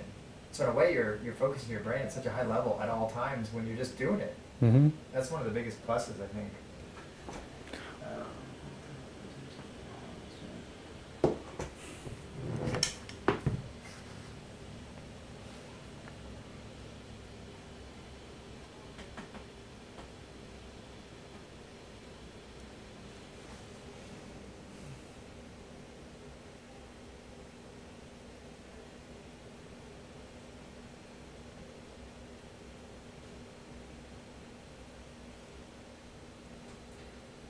So yeah, Rand, we'll be doing a lot more phases of gouache, but they've been put on the back burner a little bit right now because I really haven't even done that much landscape picture making or anything. I'm teaching a picture making gouache class next term at the atelier, but we will be doing more specialty gouache stuff. And my dad wraps it into a lot of his phases. So a lot of the advanced phases he's doing in composition and things like that have a lot of gouache involved in them. So you might want to check him out if you're online on our courses. I mean, you'll get a lot of that ultimately because we're going to have a very strong gouache presence, probably one of the strongest around that I know. But Gurney can hold his own and he's really good at it. And those last videos he came out with were very nice. So definitely look into those. We did a little blog post on him a while back, just giving him a shout out because I always like to commend people for doing good work, out there and sharing what they know because it's extremely important for everybody.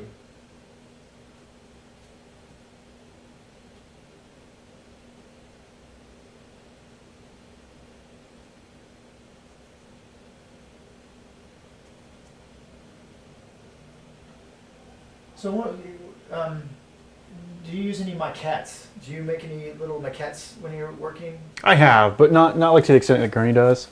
I mean, I don't do them very often, but I will.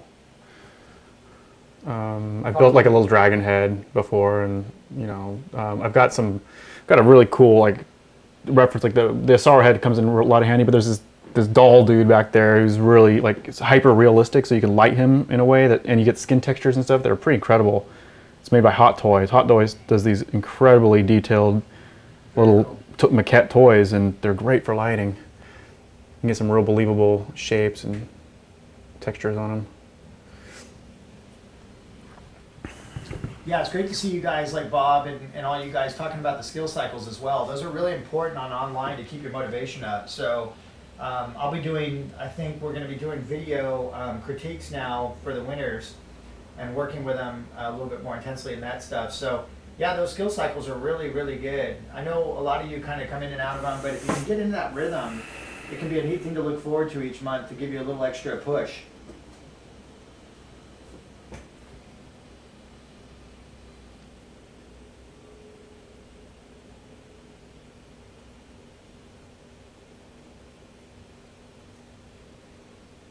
Someone keeps asking about Casey Baugh and his charcoal. Yeah, I like Casey Baugh's charcoals. They're really beautiful.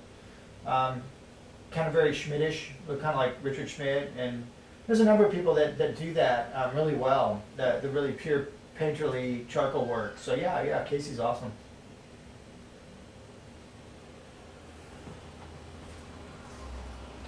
Yeah, as far as the digital sculpting and ZBrush and all that kind of stuff, it really isn't our forte.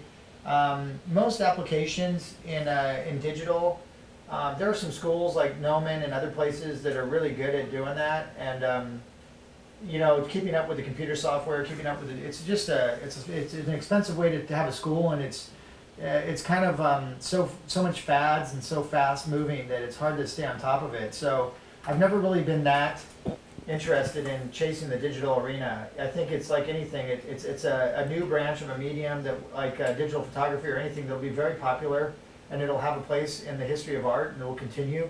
But it's not replacing anything, and it's not a substitute for anything. So I just don't find it necessary. There's too many good tutorials on it, and most of it is really more technical and learning the applications.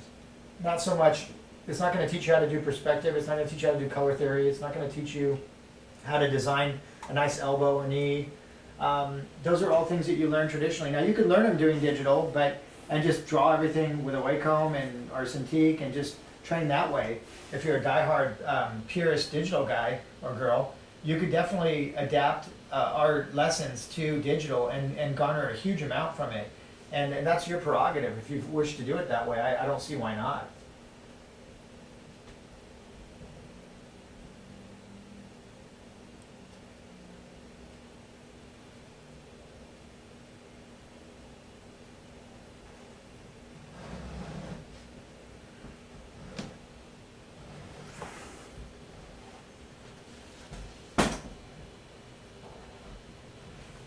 You don't use a preferred medium. Oh, yeah, I guess you do.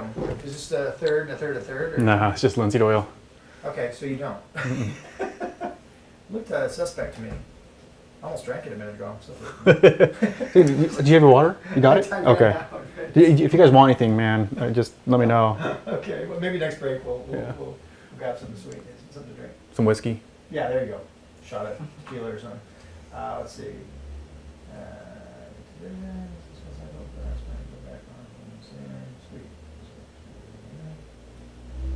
Yeah, I was just asking about whether you use medium or anything. Yeah, just linseed oil, really. I use liquids sometimes, like in the beginning of a phase, if I need the first layer to dry faster. But most of the time, it's just linseed oil to thin out the paint. Someone was asking how often I plein air paint. Not enough lately. No, I've gone through phases of plein air painting really intensely. I used to belong to an organization where they had a competition every year with some of the better plein air guys in the United States, and you would all paint for a week really intensely and then have a museum show. And it was a lot of fun, and I did that for about 6 years. So I was teaching plein air fairly regularly, and I was doing that, and it's an art in and of itself, one of the hardest. So lately I just haven't, for lack of a better, I mean, it's just an excuse, but I just haven't gotten out there. And it's a bummer, because it really does help a lot. And but I'll be back to it soon. I go through, like anything, when you're painting as long as we have, and when you study as long as we have, you go through phases. You might spend a year or so in a really strong phase of plein air, and it definitely leaves an indelible mark on your work, and then you feel like you kind of got what you want out of it for that time, and you move on, and then you come back to it later when you feel like you need to, and so you're kind of always ebbing and flowing out of these rhythms, and those rhythms are very natural. So, you know, some guys are plein air diehards, you know, that's what they do for their living. They paint a plein air painting a day, they sell one a day, and that's how they make a great living, but it's not me. But I do love it, and it is a great, great, great discipline. One that I would highly recommend to everybody, but very hard.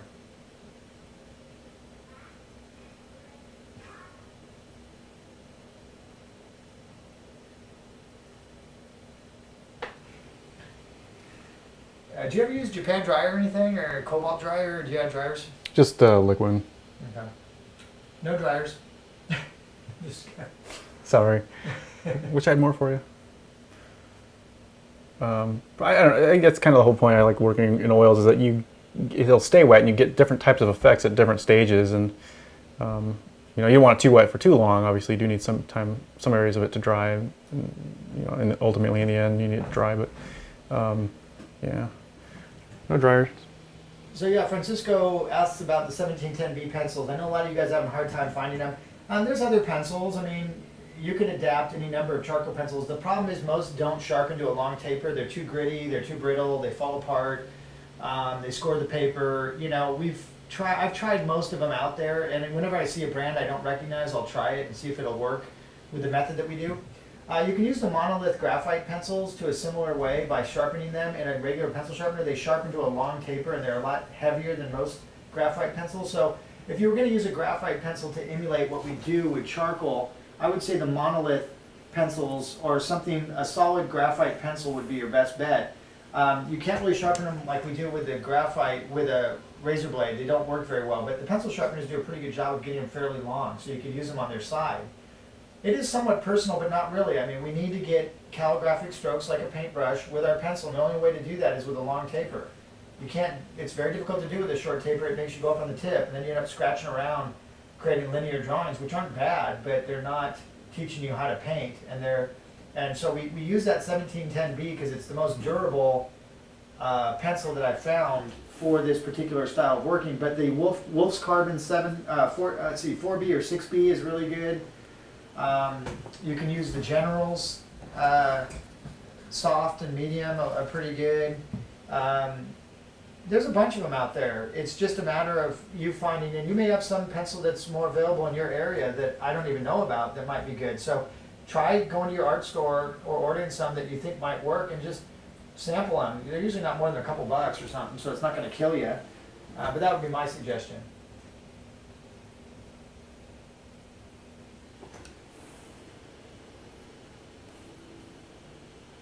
All right, I'm gonna take a little break. Okay, so we're going to take a little break. Thank you guys for the wonderful questions. We'll be back momentarily, and we'll just continue to work through this and answer questions and all that kind of good stuff. So take a bathroom break or go get some drink of water or something. Want some drink? Whatever Would you like something to drink? Yeah. You good? Yeah, whatever is your poison. Okay, we'll be back in a bit. Do you want something? Yeah, I'll probably just get some water or something. Yeah. Let's go. Chris was just saying, she's like, quiet, turn it, not be quiet during the break, watch me. Oh, what would we say? Yeah. Yeah, I got this thing hooked up. That, man. One time I was really talking to Delier and we had it going and I was talking about, I think something about Glen Orlick or something, and I was like, oh man, and I just didn't come out bad, but I was just saying, hey, look at you guys are just like best buds. Yeah. Oh, look at you, little chubster. She latches onto it. That's cute. Yeah, you know I'm a cat lover, don't you? Oh, yes, you do.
like in the claws.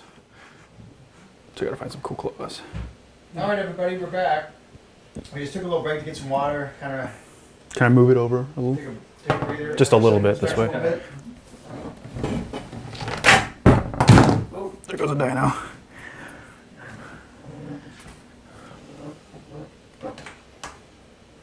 Cool.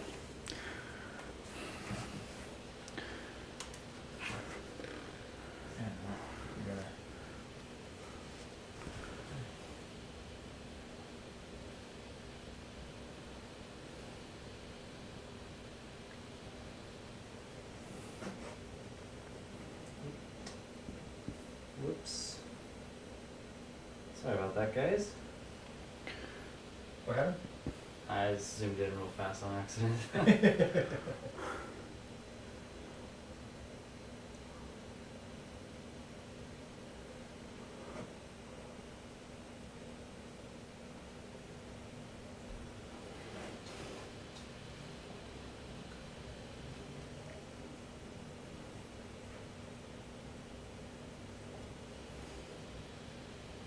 Jeez, a lot of them came in already. Let's see.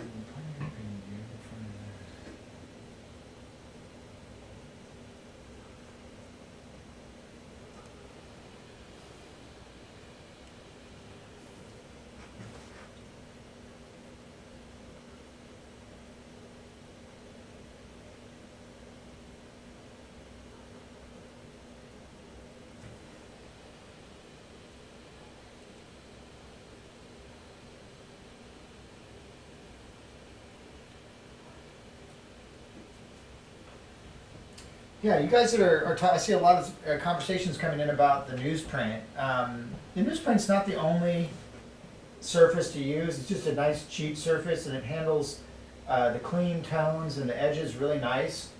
So, you know, you can work on vellums, you can work on all kinds of stuff.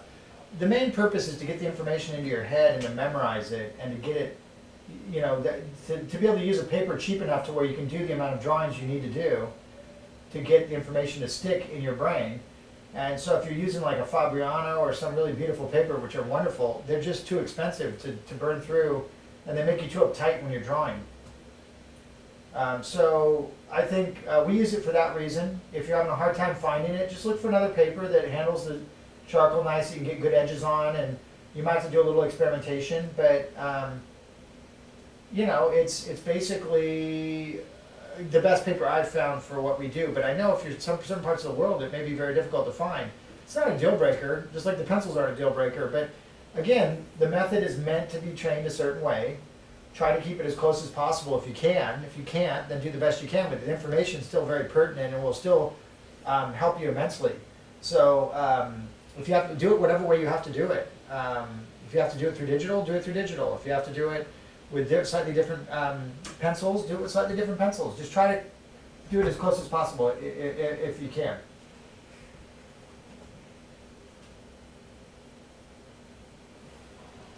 A lot of times that smooth newsprint, at least in the United States, is used in a lot of the elementary schools and a lot of the schools for just really cheap, because it's a cheap paper, you know. So you just find a paper that's similar to that.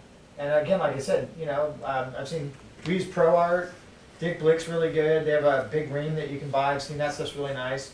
So yeah, just I don't know if they'll ship across the world, but they probably will. Most people do now. But the problem with shipping at such distances is that it doesn't do well in heat. But the 500 page or 500 number, like the ream, the weight of it alone would help preserve a lot of it. You probably wouldn't have that many problems shipping it. But anyway, yeah, just keep looking around. I use this stuff called Picon, P-A-C-O-N, that I found online. That's pretty equivalent to anything we've ever used, and it comes in the big reams too, real cheap. That's a good good heads up.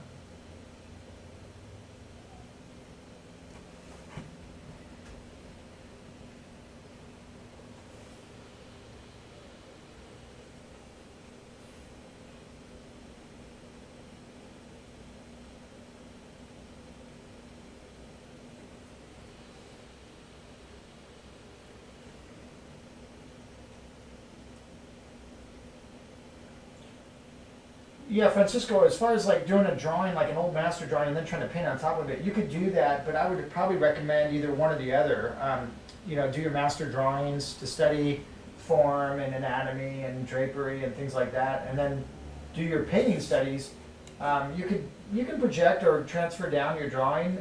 You can grid it out and do it. I mean, there's many ways to do it. We really haven't done as much master stuff online yet, but we will. We'll do drawing for the masters, we'll do painting for the masters, we'll cover many of the masters. I'll probably do a bunch of them because that's one of my favorite pastimes. But we haven't gotten around to that yet, but we will. There's a little bit of it in some of the core program where I do some Russian drawings and also some master studies in some of the painting for landscape. So you'll see some of that, more of that coming, but hopefully that helps a little bit.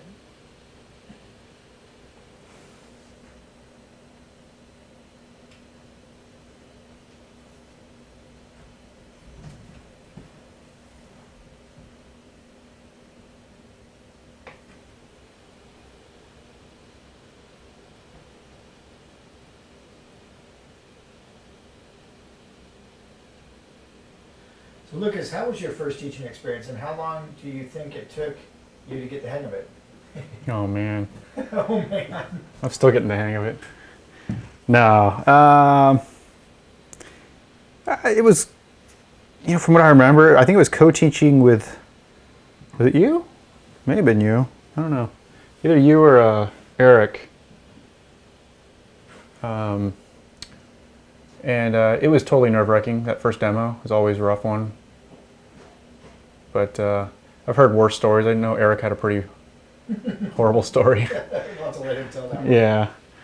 And then, yeah, it was good though, and it definitely, it helped helped me a lot in furthering my education. After 4 years at the school, I had gotten a lot, it's a very repetition-based learning, but I had gotten a lot, pretty far along. So the next part of my education was teaching, and I think it helped kind of take things to another level, which was great.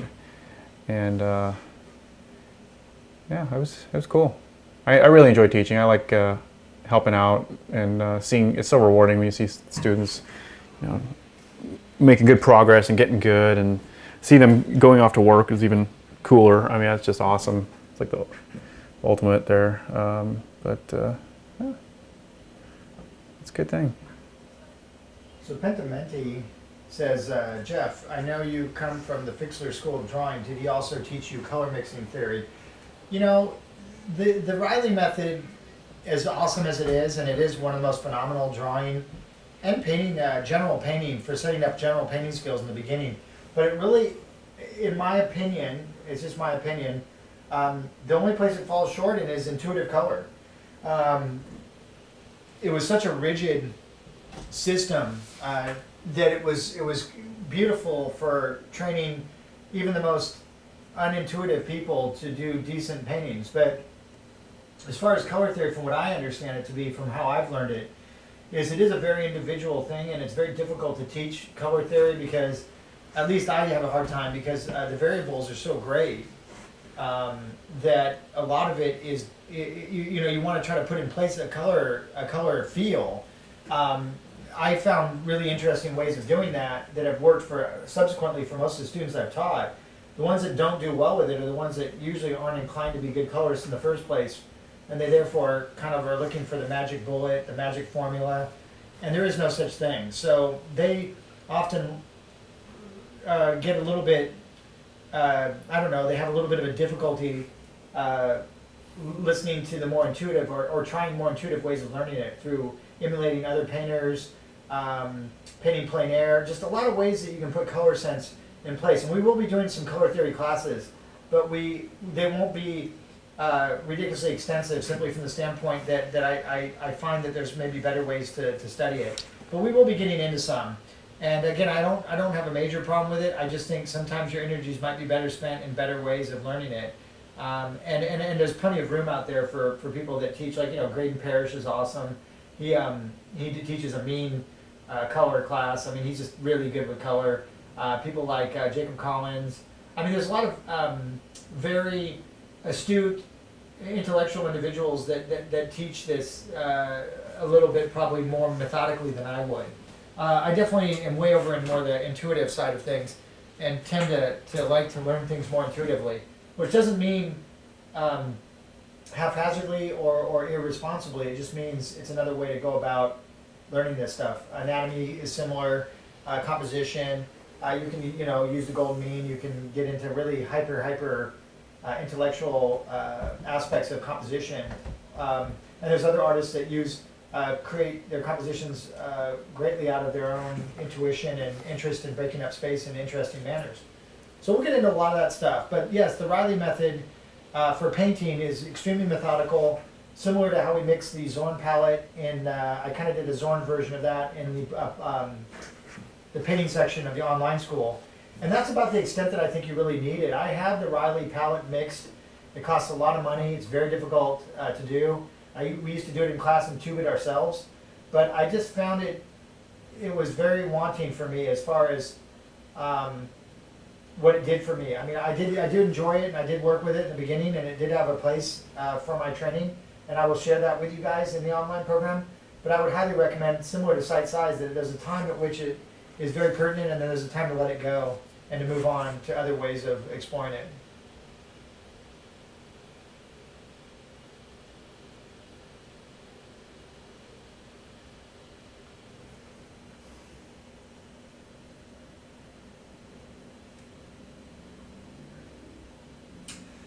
It's a good question, Bob, asking about can you talk about what you feel like the personality types that will likely one day make a good instructor.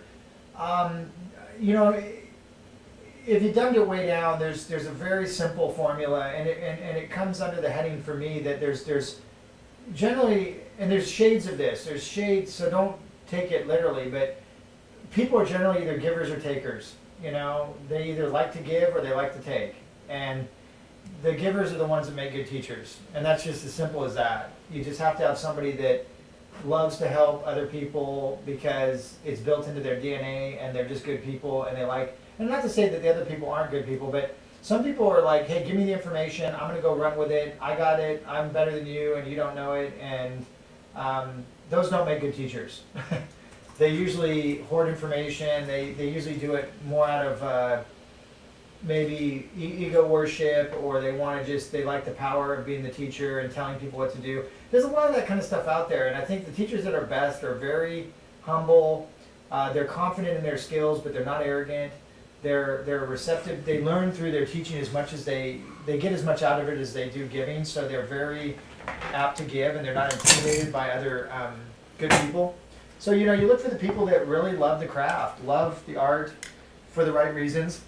When I look for teachers at our school, I look for people that are helping other students when they're not asked to, people that are kind of tidying up the school when they're not asked to, people that are doing things that just show that they're conscientious, they care about their environment even if they don't own it, and they're actually interested in making it a better place and bringing it to a higher level. And that's the first thing I look for before, even above talent, even above ability. I would take a conscientious, giving, caring person that's skill set is not quite as good as another person that's exceptionally good but doesn't have those qualities any day of the week. And so, a lot of people, I have picked people to teach for me that unfortunately were bad choices and created a huge amount of collateral damage in my atelier. Almost like a cancer growing in the school, and at some point you have to, get rid of it. But I've been through all that stuff, and I've seen in 25, 30 years of doing it, almost everything you can imagine.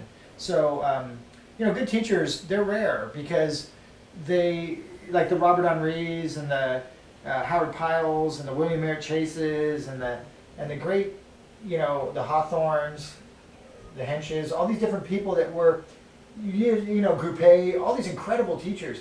They're really the ones that prop up the art world, especially the traditional one, because the values of teaching art are highly academic, the way we do it. When you get into more abstract stuff, it's a little bit more, out there. So, it's a little harder to teach. It's more like teaching philosophy than it is teaching art. But there's places for that too. So hopefully that answered your question a little bit. But boy, it's an art picking the right people, and also you never know. Sometimes people grow into being great teachers through adversity in their life or situations. But I just know that I've always had a calling for it. I love doing it, and I hope that comes through. And all the teachers that we have at our school, the ones that are doing this program with me, are really the ones that stuck it out with me, that are the best that came through the school, really. So some of the best. There were some people I had to let go that I would have loved to have made teachers, but just didn't have room for them as teachers. So I had to pass on making them teachers because I just didn't have the space for them. But would love to have had them around. So, but yeah, they're out there, and some of you will be like that as well. And I'm sure you'll go on to teach and do wonderful things. So, just if it's in your personality to do it, you will. If it's not, then I probably wouldn't do it. I would stay away from it.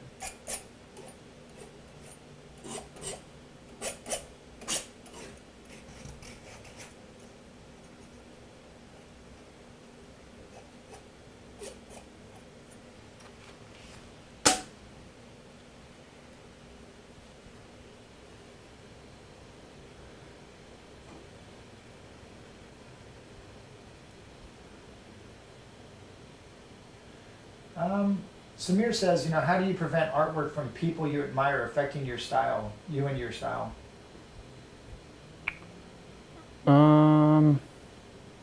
So like, you mean like asking, looking at too much of a good artist? Just like looking at Schmidt and then having it affect your work, or something. Even Yeah. Work, That's a good question. I don't, I'll have books up and around of other artists' work as I'm working, but there's a time I think where they do need to go away if I feel like something's getting a little too close, or it's like, oh man, that's a blatant ripoff of a Schmidt arm or whatever, or a Schmidt texture or something. I don't know. I don't know. I try to carry over just small things here and there that I like about different artists without getting too blatant with what I'm copying. Yeah, I don't know. It's kind of a tough one to answer.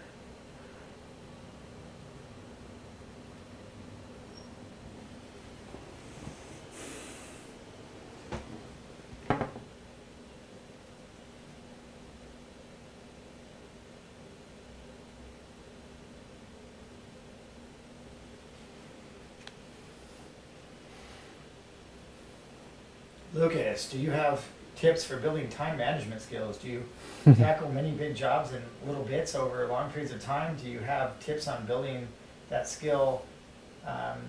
B/C, it seems so important. Time management skill stuff, man. You're probably laughing at me, Jeff. You're like, dude. No, I mean, I can't believe how much work you get done when you work, with you got an ankle biter running around, you got all kinds of, cats laying on you and getting in your way while you're painting, and all kinds of fun stuff. Now, you seem actually, you'd be dangerous if you had more time. You're always coming in with new pieces, and I don't know how you do it, really, but. Setting goals and the schedule has always helped me. Saying, I talked a little bit about this, but my home situation is a little different, where I get about 3 hours a day to paint, pretty much. I can't do all-nighters. That's not fair to my daughter. I wake up a zombie. It's not good. So I can do about 3 hours a night, maybe a couple full days on the weekend. But yeah, I at this point right now, it's like paint when I can. I've got little things I can do here and there. Like as I'm watching my daughter, I can kind of run to the computer, answer some emails, or do whatever, invoicing, contracts, stuff like that. But I've found in the past, for me, it helps to set a schedule, and even writing it down. Writing it down will give you, it's there, or in your phone or something, and just be realistic. Give yourself some buffer as far as the time management. You got 3 hours. Say you're going to draw for 2, and then if you can go longer, great. But just trying to get over ambitious, because I think a lot of times if you do, set these, unrealistic goals and you don't hit them, you're just kind of, you're not going to stick with it. You're just going to drop it and go, well, that's just not doable. But if you give yourself some realistic goals, I think it's a little easier.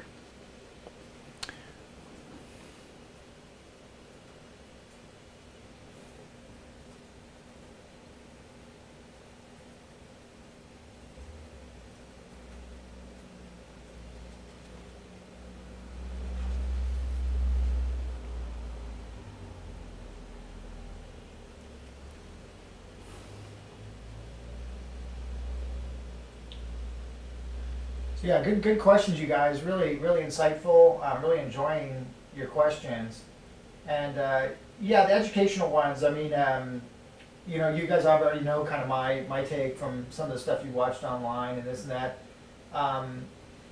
I'll be doing a lot more of those inspirational, hopefully, podcasts in the future on books that I've enjoyed, that have really influenced me, as well as just bantering about the philosophical aspects. Because, a lot of the stuff people are talking about with color is such a big part of my work, but it is such a cryptic part of my work as well. So again, I'm not opposed to limited palettes. I love them, as you know from the online. They're definitely a necessary step in the process of becoming a good colorist. Color is very individual. It's very much like taste in cooking, or in, if you were a chef.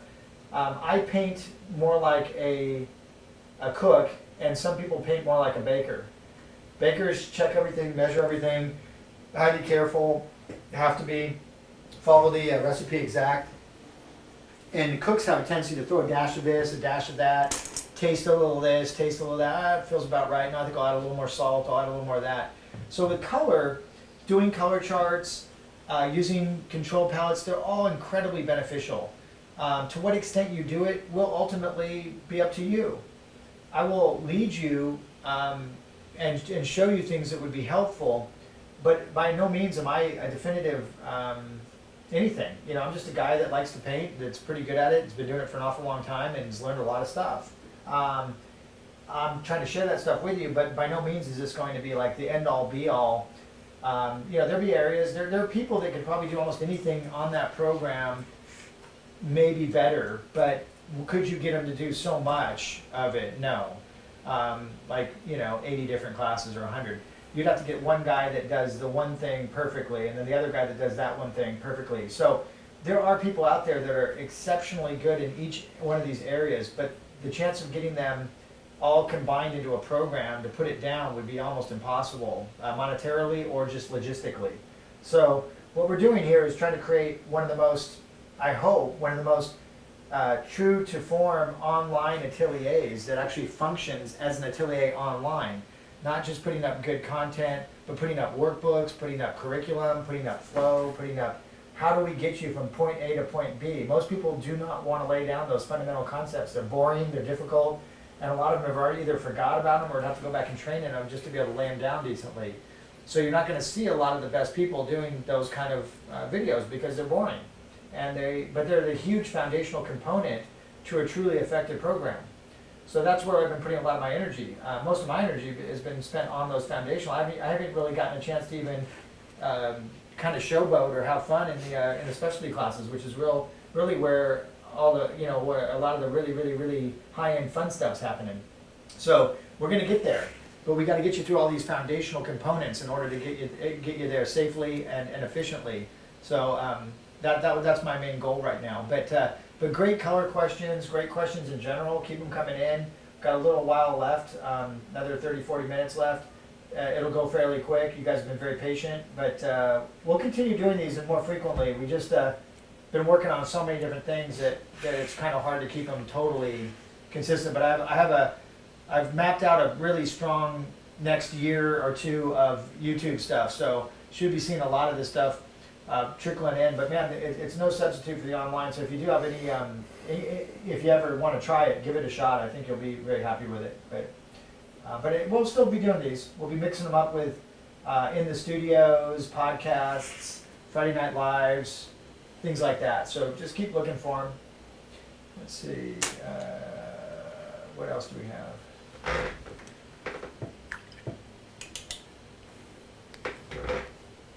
Here's a good one. How do you deal with the trepidation and fear before doing a big piece of artwork like this? I don't know. It's probably some level of just incompetency, just not even thinking about it. You're like, well, it's got to get done. Let's just put it up there and see what happens. Hopefully, it works out. On something like this for me anyway. Like I said, I've never done anything this big before. And I'm confident enough in my ability that I know I have a kind of a picture in my mind that it's gonna work. I don't know how well, but I know I can get it to work up to a certain level, and then I don't know. I guess you just kind of trust in your skill level or your skills, and you just kind of I don't know, just kind of work on it piece at a time, and over the course of however many years it gets done, or months, or. So this guy TikTok's asking, Lucas, how do you establish lighting for Final Fantasy piece? Not having concrete photo reference, do you adaptively adjust, or do you stick with your thumbnail? What are you referencing for this piece? Final Fantasy piece. Final Fantasy piece? No, like what are you referencing for this piece? Oh, for this piece in particular. Yeah, like what? Well, I've got some sketches. I have my initial sketches and some value studies I had done for it. But more than anything, I'm kind of just winging it here. It's just a terrible way, to teach and to say. But I think, like I said, I've done so many dragons, and I kind of know what to expect on a certain level that. I just got to keep making sure I step back and see it coming up as a whole, and if it still has the same kind of an impact that I'm imagining it's going to have, it's kind of more of it's big, but it's kind of simple also. It's not a whole lot of characters running around, and it's not a big, over complicated piece. It's just a simple dragon, basic graphic design shape. He's on a rock hill, a lot of sky. So it's all manageable stuff for me. And I did that on purpose, just knowing that I could get myself in trouble if I tried to do a whole bunch of other elements to the painting. So I'm kind of just, I kind of have it in my mind what I think it's going to look like, and I also kind of let the piece evolve as I paint on it. There's certain things that work, and some things that I thought might work don't work, and then I got to try something else. So there's a lot of experimentation that goes on in every painting of mine. I don't have it all like mapped out exactly as I'm painting. It's kind of, I think that would kind of destroy the fun of it for me anyway. I like to kind of have some guesswork.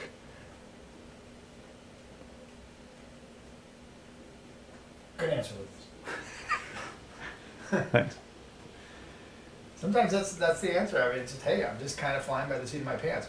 I mean, I think it seems, for a lot of you, when you're training, there's definitives that you're going to want to learn, and then there's, again, that saying that one of the guys commented on, that I always say, which is part of what you see, part of what you know, and part of what you wish you saw. And you got to know an awful lot before you can paint what you wish you saw. So that's kind of what a lot of you are in the process of doing, is acquiring a library of information through proper exercises, structured exercises that we all had to do. And now you're going to have more opinions. So you're going to start to paint part of what you know, part of what you see, and then part of what you wish you saw. In this case, you're not going to see a dragon. So you're going to have to look at alligators and lizards and things like that and extrapolate what they look like, and then inject them into your vision of what you think a dragon would have looked like or should look like. And everyone's going to have slightly different opinions of that.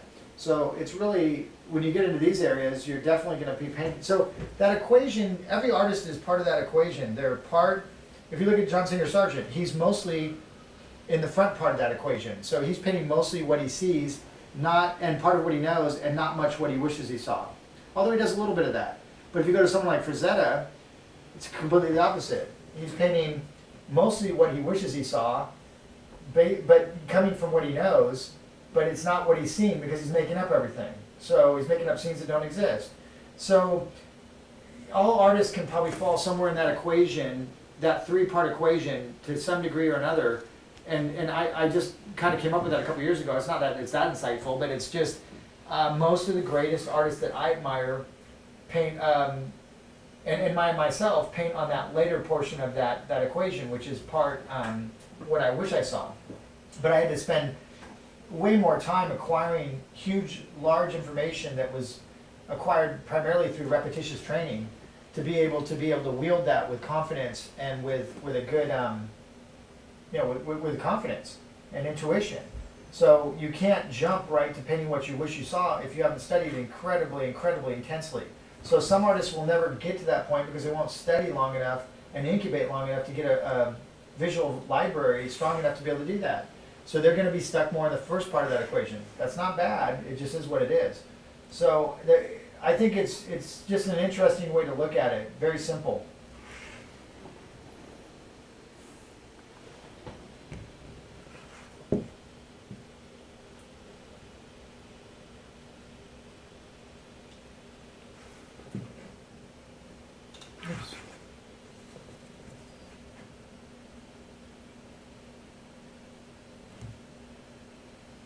Yeah, Joseph, I'll be doing that down the road.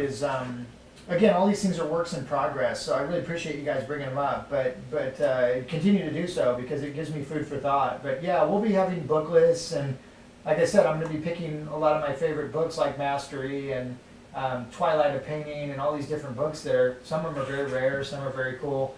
I just have to go back through and read them again. Then I got to break them down. Then I got to put together a synopsis, and then I got to do a podcast. So again, geez, on top of everything else, it's like it's a lot. So definitely working on that stuff though. So just keep firing over what you'd like to see, and I'll it'll be good food for thought.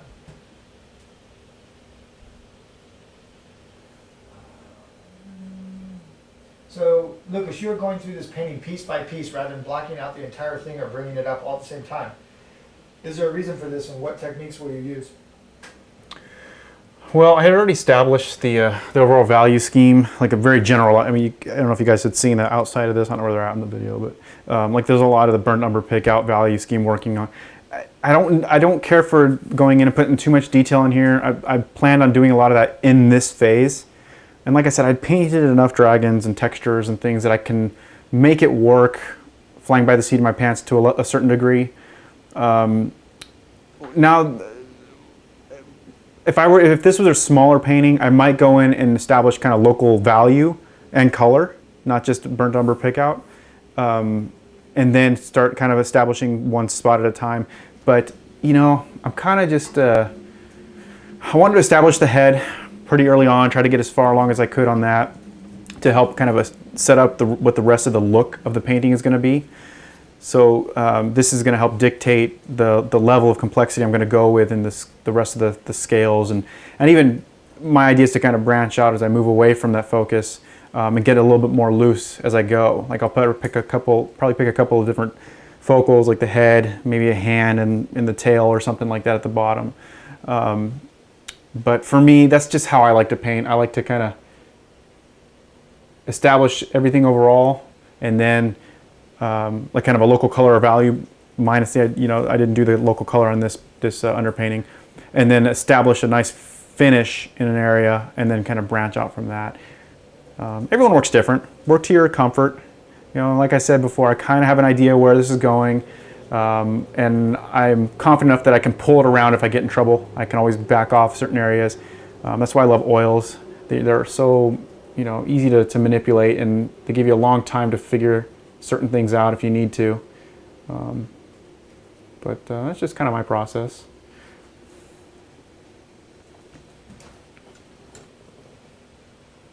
It's about 9:15, so we can go another half an hour, 40 minutes or so. Okay. Okay.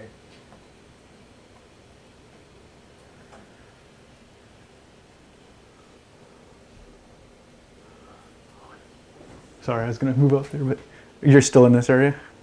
Okay, I'll stick in this.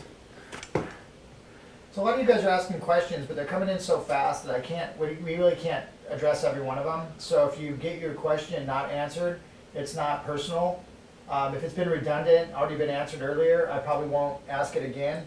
Again, it's just, I'll kind of just browse through and randomly pick questions. Sometimes they're firing in so quickly from so many different people that there's no way to really follow them all. So don't be offended if you don't get your question answered. It's just they're coming in too fast for me to even follow. By the time I'm either typing one answer or asking Lucas, 15 other ones come through, and I can't go back and read every one of them that quick and figure out if it's a pertinent question or not. So just be patient with us. We're trying to do the best we can. This is kind of a fun night to show, again, it's a little bit of painting, let you sit in on it, have some fun, ask some questions. But, most of them we've been hitting pretty good. I like that one where it says, I find that many artists lose passion over time and begin to resent art. How do you prevent that from happening? That's more of a philosophical, spiritual type question. I mean, a lot of times burnout in art is a representative of burnout in your life. I mean, it's, you want to try to keep a very healthy attitude about this stuff. Art, when you do it as a profession, you can get a little resentment of it because you have to morph and pander a lot. You got to compromise your integrity sometimes, hopefully not much, but you do have to compromise. And it's not just always my way or the highway. You'll find yourself quickly being out of work if you have that attitude. So a lot of times you gotta bend a little bit, you gotta be more flexible, and that can create resentment and a little bit of, core burnout sometimes. But the main thing is to always be doing and training, I think, eclectically, and that way you're constantly, like, maybe try sculpture or something, or pick up a new medium, and try to come in it from a different angle. Take a break, and if you can travel or do something where you can actually feed your soul that way and then come back and funnel that into your work. These are all valid ways. We all struggle with this. We all struggle with motivation. We all struggle with procrastination, all these things. This is just human nature. It wouldn't matter what you were doing. Ask a great athlete if he ever gets burnt out or is tired of having to train religiously day in and day out, year in and year out. And of course he's going to say, yeah, but it's part of my deal and it's part of what I do. And you find ways to make it enjoyable. So just do the best. I mean, again, and things like the forums online or these groups of people that you guys are starting to meet, this is a way for you guys to commiserate and talk to each other and prop each other up when you're having a hard time, and give yourself props and try to not, a lot of artists can be cannibalistic, so you want to not be one of those. You want to kind of help each other on this, you could call it the fighting the good fight. You could call it the hero's journey. I mean, there's a whole bunch of people that talk about this, and a lot of times it does end up kind of dovetailing over into somewhat spiritual or religious areas. Fighting the good fight is definitely something that you hear a lot about people that are pursuing areas that are very difficult and very enriching. But enriching does not mean easy. A lot of times it means 10 times harder than some other areas. So let's see here.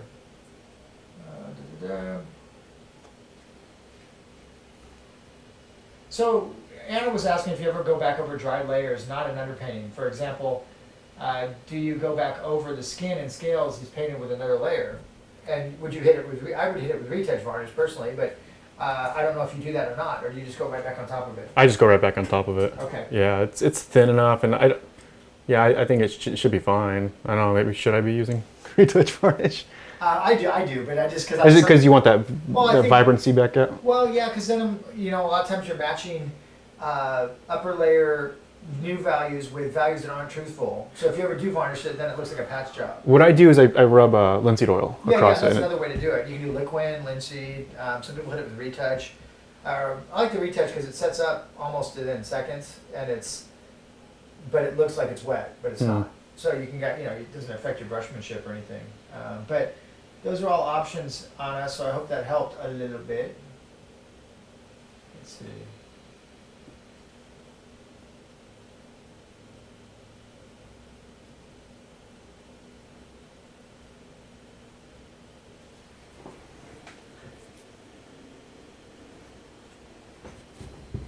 We'll probably stay, someone was asking an animal question, but we'll probably get to that in another one of our podcasts, or Friday Night Lives. We'll do some animal stuff one of these days.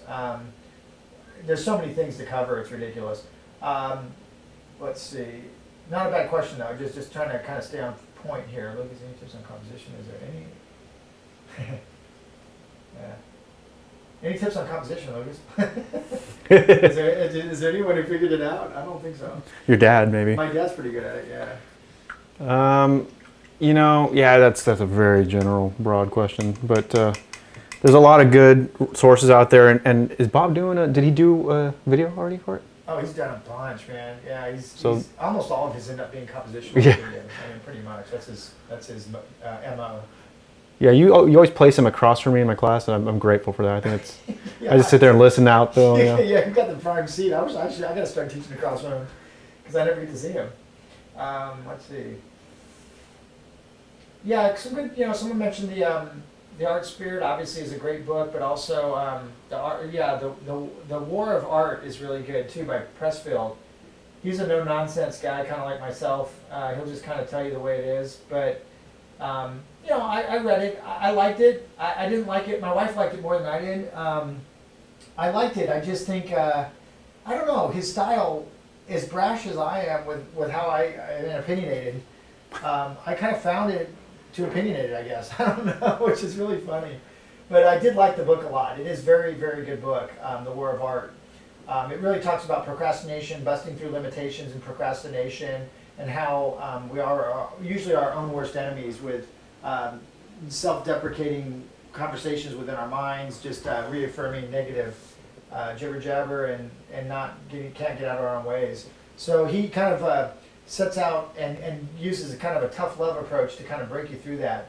And it's a pretty good book, so I would definitely put it on the list as one that you should read. You may find it even more helpful than the Mastery book by George Leonard. I don't know. I liked George Leonard personally. I just liked his approach, and I really it dovetailed nicely with my philosophy as well.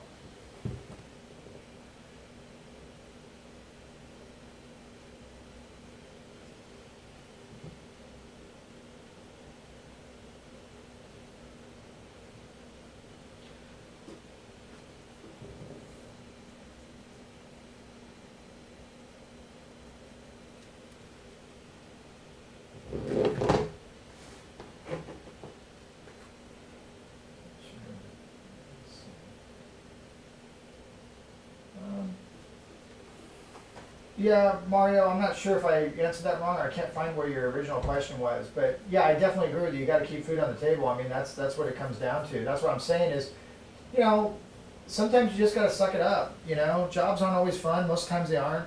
You know, you have to try to make them fun. You know, a lot of this stuff is pretty hardcore, and you know, you thinking everybody gets to go out and work on Mad Max and have fun doing concepts. It just doesn't work that way. There's a handful of guys that do, but they usually pay huge dues getting there, and most of them work really, really not so good jobs on the way up, but had good attitudes, and that's probably why they're at where they're at. So a lot of it is about, if it's about making money entirely, you can do it in art, but you may be doing something you don't like that much in art, and that's fine. It could be better than laying rebar, or you know, not that there's anything wrong with just that stuff. I actually enjoyed doing construction and that stuff when I was younger. I always enjoyed every job I've had, even the most menial. So for me, I don't know. I mean, balancing your passion and what you have to do for a living versus what you want to do, that's life. I mean, it's looking at that in the broadest terms and in the most beautiful terms, and trying not to get bitter about it and jaded and cynical. It's very easy to do that. That's not even. That's the easiest thing to do, is become jaded. The hardest thing to do is to remain inspirational to yourself and others as you're pick and shoveling it, day after day in the trenches. I mean, that's the real art. That's fighting the good fight, like we're talking about. How much you have to pander, compromise. Each individual is different. Each individual is different. So it's not even really worth commenting on, because each person's going to have to deal with that on their own and figure out what limitation, where they want to draw that line, and how their attitude's going to be when they have to do certain things that they're not totally enthusiastic about. I've done so many jobs that are so unbelievably lame, but tried to turn them into something cool. And that was, my dad taught me that. My dad's an incredible inspiration of professionalism, and so I don't know, it's an attitude, and some people just have bad attitudes, period. Other people have to learn how to have a good attitude, and some people just generally have a good attitude no matter what. So, you have to figure out where you fit into that quality and caliber of personality, and then some people have to work on it really hard. Some people, so it's all good. This is not, it's just food for thought, really. Yeah, I guess one of the guys asking, he said, Jeff, I was talking to a former student of yours the other day on the subject of art saturation in the market today. How would an artist today stand out when low-end art is now so high quality? That's not going to change. I mean, that's actually, you're going to see in the next probably 5 to 10 years, I think, a resurgence back to the halcyon days, which means back to the glory days of the great art that was done around the golden age of illustration / Renaissance. I don't know about the Renaissance. It's very difficult. Certain mediums, like, I don't think we're going to see marble sculpture encroaching on Bernini anytime soon. I don't think we're going to see certain things like that. But as far as picture making, as far as people of the caliber of like a Frazetta or a Rockwell, I do think that's coming.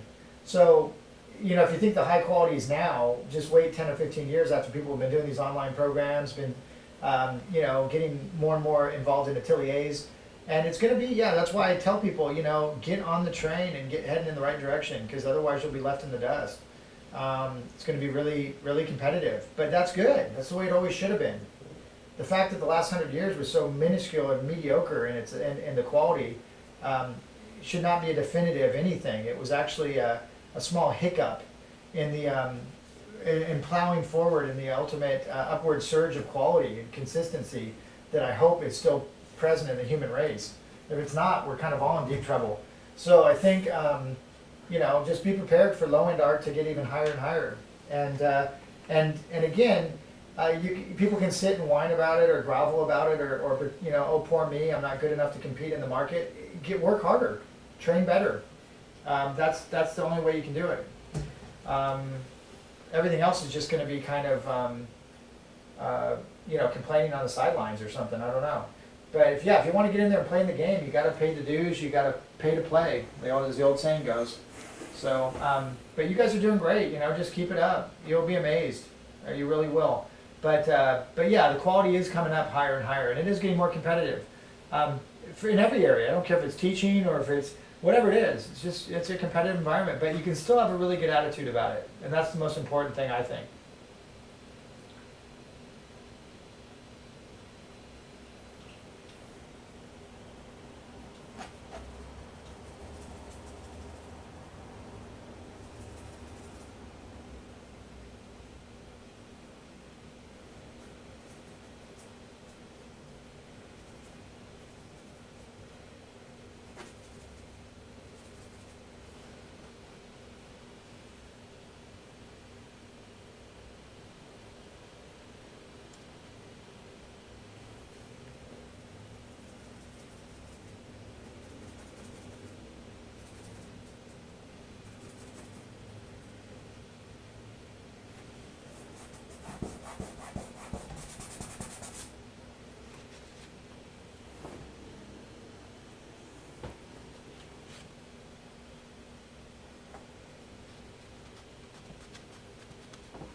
I know you guys keep asking about the Latin American industry, and I'm sure I don't know much about the Latin American industry.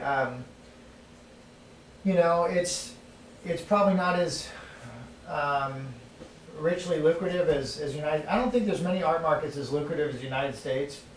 There just aren't. Most of the best Chinese artists are going to come to the United States. Most of the best Russian artists are going to come to the United States. It's just where, right now anyway, it's where most of the money is for creative people. So I think, I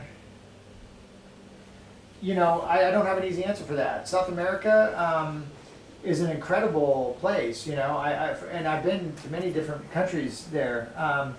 But again, having a discretionary income or the interest in paying for book covers, movie posters, things like that.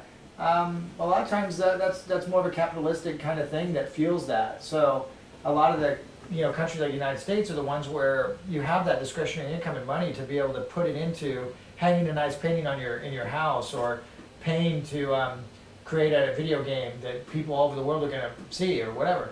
So I think there's always little avenues all over the world. I just couldn't speak with any authority on them because I don't live there, so I don't know. So I haven't been answering that question because I really don't know how to answer it. So I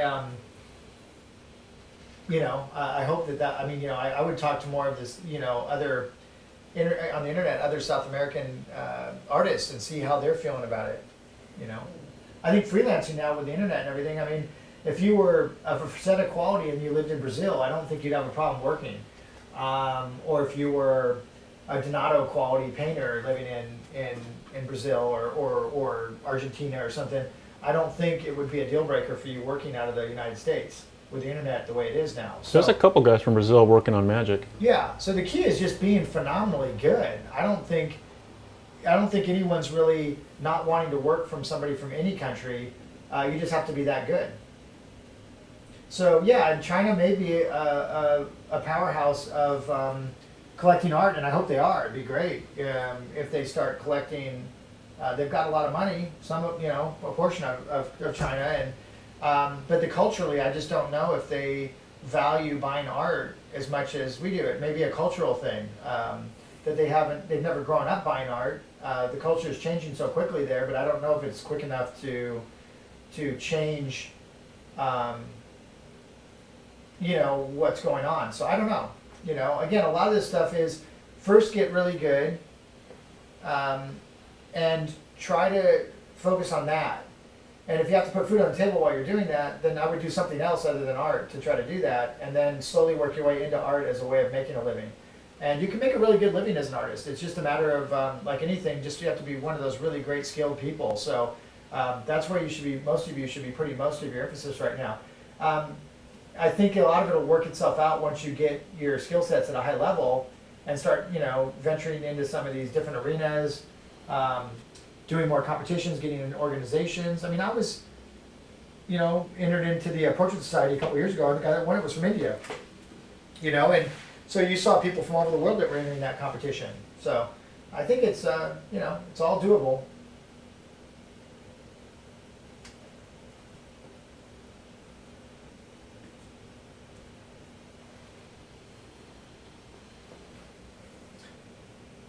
Do you know any professional artists that have a healthy spine? Healthy spine? Yeah, that would be no. No, it's not the most ergonomically beneficial activity, but lots of yoga. I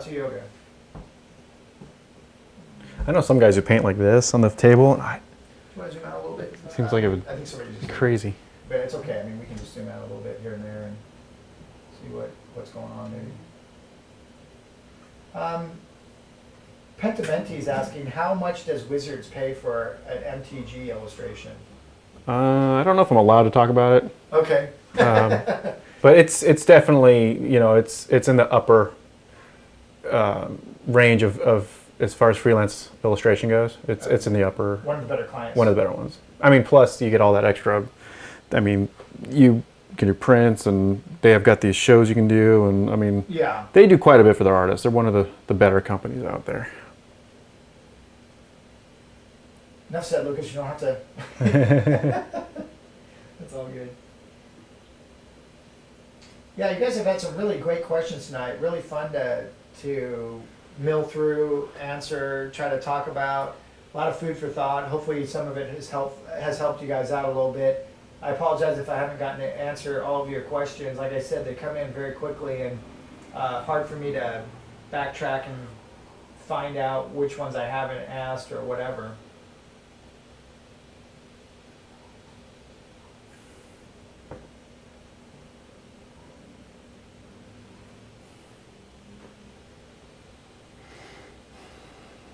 Yeah, here, Glauco. I definitely, that's something I say a lot. You don't need to be different, just be good. Good is different enough. It's something I've said a lot over the years, and it really is true. Everyone's always trying to be different. They're trying to spin something, and just spin it by being good. Good is never out of fashion. There's always people that want to use good people to help make them money, and they'll pay you money to help make them money. And that's going to be Disney, that's going to be DreamWorks, that's going to be Magic the Gathering, that's going to be anybody. They're looking to have you help produce a product for them that's going to make them money. And if you can do that, they're happy to pay you well. If you can't, then they're not happy to pay you well. They won't be paying you.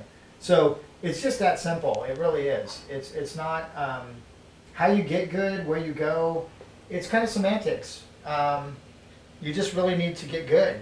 And that can be part of what we do, part of what somebody else does. Just, have to use your, again, follow your heart and use your common sense and logic. It's easier and easier now to be able to check people out, to cross-reference them on the internet, find out if they're actually legit, find out from other people if they've liked it. You can't hide behind a lot in today's world. It's very transparent. And that's why when you do something like The Real Deal, it stands out, because it's so easy to prove it wrong if you wanted to. And if it's real, it's real. I mean, if when you watch these videos, you watch this stuff, we're not, phoning it in, we're not scripting it, we're just doing our thing. So that's what you want to look for. You want to look for just the real deal stuff. And it's out there. So And we're not the only ones doing it, that's for sure. There's a lot of people out there doing it, a lot of great influences, a lot of people I admire for what they're doing. So just look around a lot and ask lots of questions like you're doing.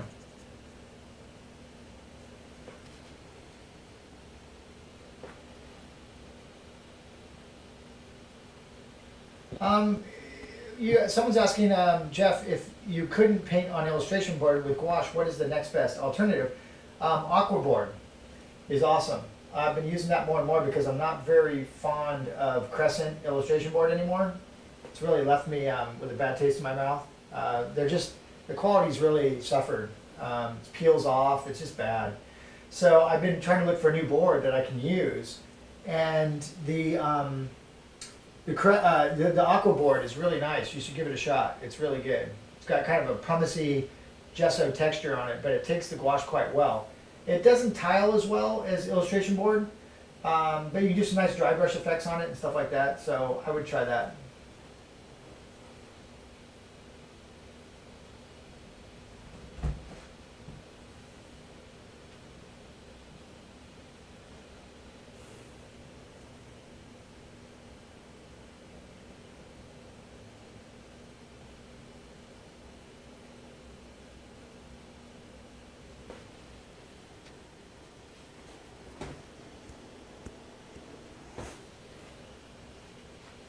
So again, freelance illustration can run the gamut as far as how much you get paid. I mean, I know guys that make six figures. I know guys that, don't make six figures. I mean, it's really, some people are just good business people also. They negotiate well, they position themselves well, they put themselves out there in interesting ways, and they work harder than some of the other guys. And as a result, they make more money. But, they also, sometimes the quality of life suffers. So for some people, a little less money might be okay in order to have a higher quality of life. So it really depends on what situation you're in. So a lot of people are asking about how much can you get paid, and of course everyone wants to know, like, how do you cash in on all this hard work. The key is, again, getting yourself out. You're gonna have to go out to some of the do some of the cons. You're gonna have to pay your dues. You got to get out there and chuck and jive and do all that stuff. We got one guy, Mike Hayes, who many of you probably know, but man, that guy hits up like 10 or 12, 15 cons a year. It's like the con king, I mean, so he's doing well. Why? Because he puts himself out there more. He's out there working harder. He's out there doing more footwork. So he's getting more opportunities. He's making more money. It's about as simple as that. He's a good painter, really good painter, but he also works really hard at it. So, there's something to be said for that.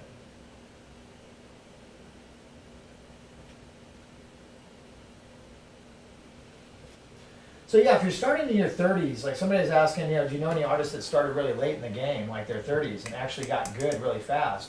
Or like you said, is it just hard work? It's hard work, but yeah, the hardest part in your 30s is usually you have kids by then, you have a mortgage, you have a lot of stuff in tow, you have a lot of baggage that you're dragging along with you. And it's very difficult to be self-centered enough in your 30s to be able to do the work necessary to get good.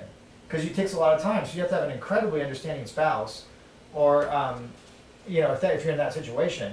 And that can be hard. So is it doable? Of course. But not easy, that's for sure. It depends. It really depends on your situation. I've seen guys that come into my class with 2 kids in tow and a mortgage and have made it. The key at that point is you have to make better decisions on your education, because you don't have time to waste and you can't be dilly-dallying around. So trying, Hail Marys and, throwing up, these different, trying this, trying that. You got to cut to the chase, go to the best source, learn the information, get good, and go work.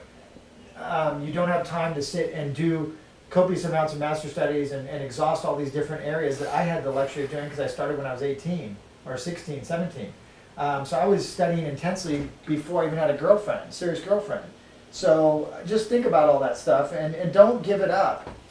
You have until, your best, 30 to 40 to 50 to 60 to 70 to 80. You probably have 40, if you started at 30, you still have a good 40, 50 years possibly to be productive. That's a long freaking time. Mostly getting incredibly good at your skill sets, it can take between 5 and 10 years. You can be working, within that first 5 years, probably not doing exactly what you want to be doing, but you could be doing okay.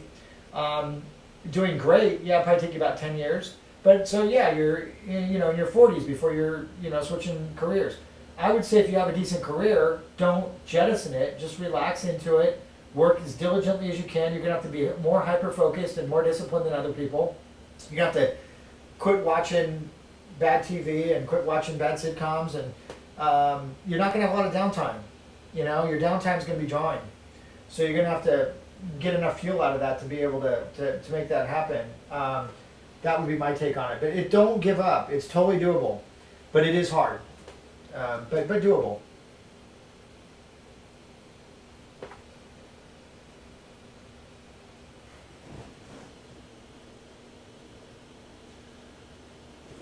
Let's see now. I'm trying to find one for you here. That's cool, no worries. Answering some of these could sweat you paint for a little bit. No, you can ask. That's fine.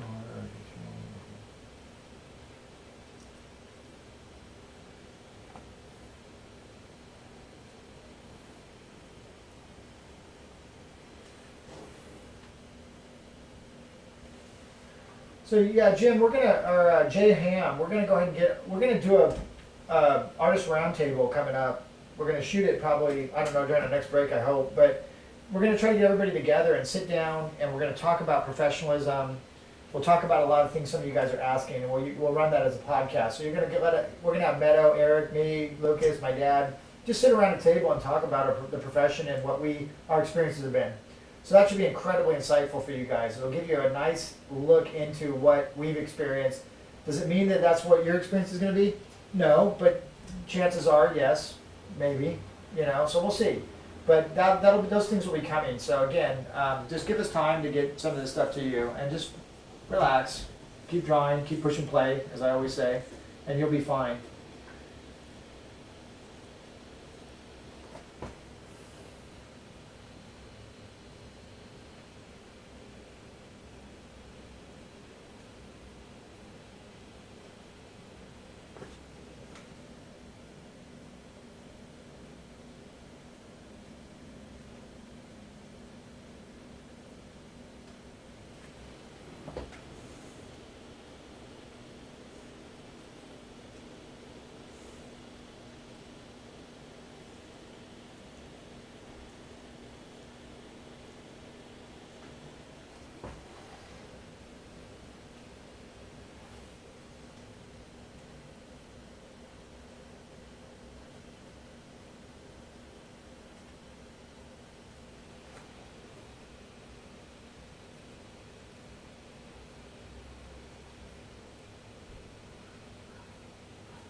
Last of the things for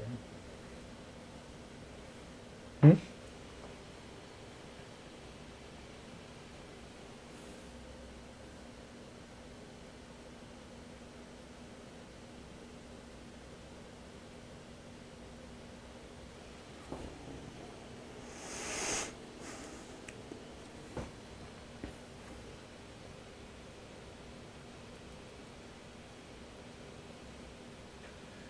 Yeah, so it's nice to see you guys also interacting with each other, kind of answering some questions, bantering, and I appreciate you guys keeping it really positive.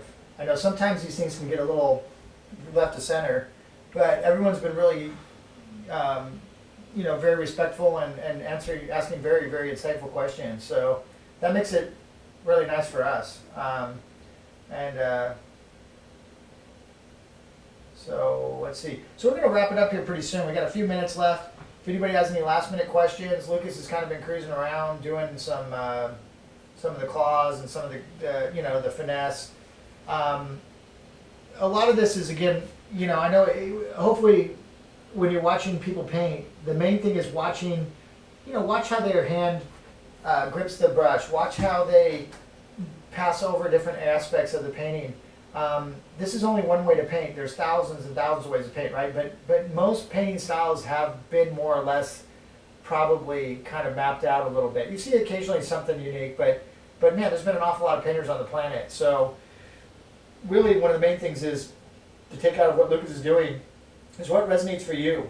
And some of it will be cryptic, some of it will be over your head, some of it will be, you're going to think that everybody paints a 6-foot painting with a number 3 sable. I do a lot of that too. I know I was always told in school, use the biggest brush as possible, but a lot of it has to do with the context of what you're painting and a lot of other factors. So it is a good word of advice, but don't, you'll see people break that all the time. Me included, obviously Lucas as you're watching him. So anyway, again, we're going to be doing this probably, we'll get more consistent with doing them again every month. We'll let you guys know what's going on, but I think we're going to start wrapping this one up. And just want to thank Lucas for allowing us to come over to his studio and hang out with him. It was really cool. And thanks for doing that, Lucas. Yeah, sure thing. And look forward to, again, if you guys are on the fence, jump in for a month. Try the online program. If you don't like it, cancel out of it. It's not a big deal. But I think it really will help you out. And again, these are not really sales pitches, but yeah, it is a hard program to do, and we do want you on there if you're the kind of person that wants to get better. If you can do it, do it. If you can't, then we'll see you on the Friday Night Lives, and good luck to you all. And have fun. Most importantly, just enjoy the process as best you can.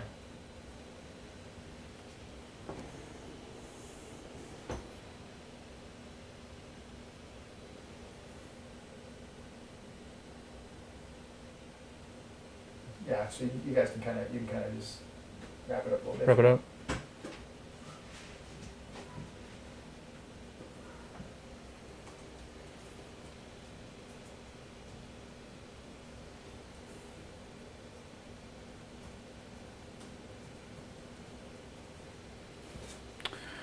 All right.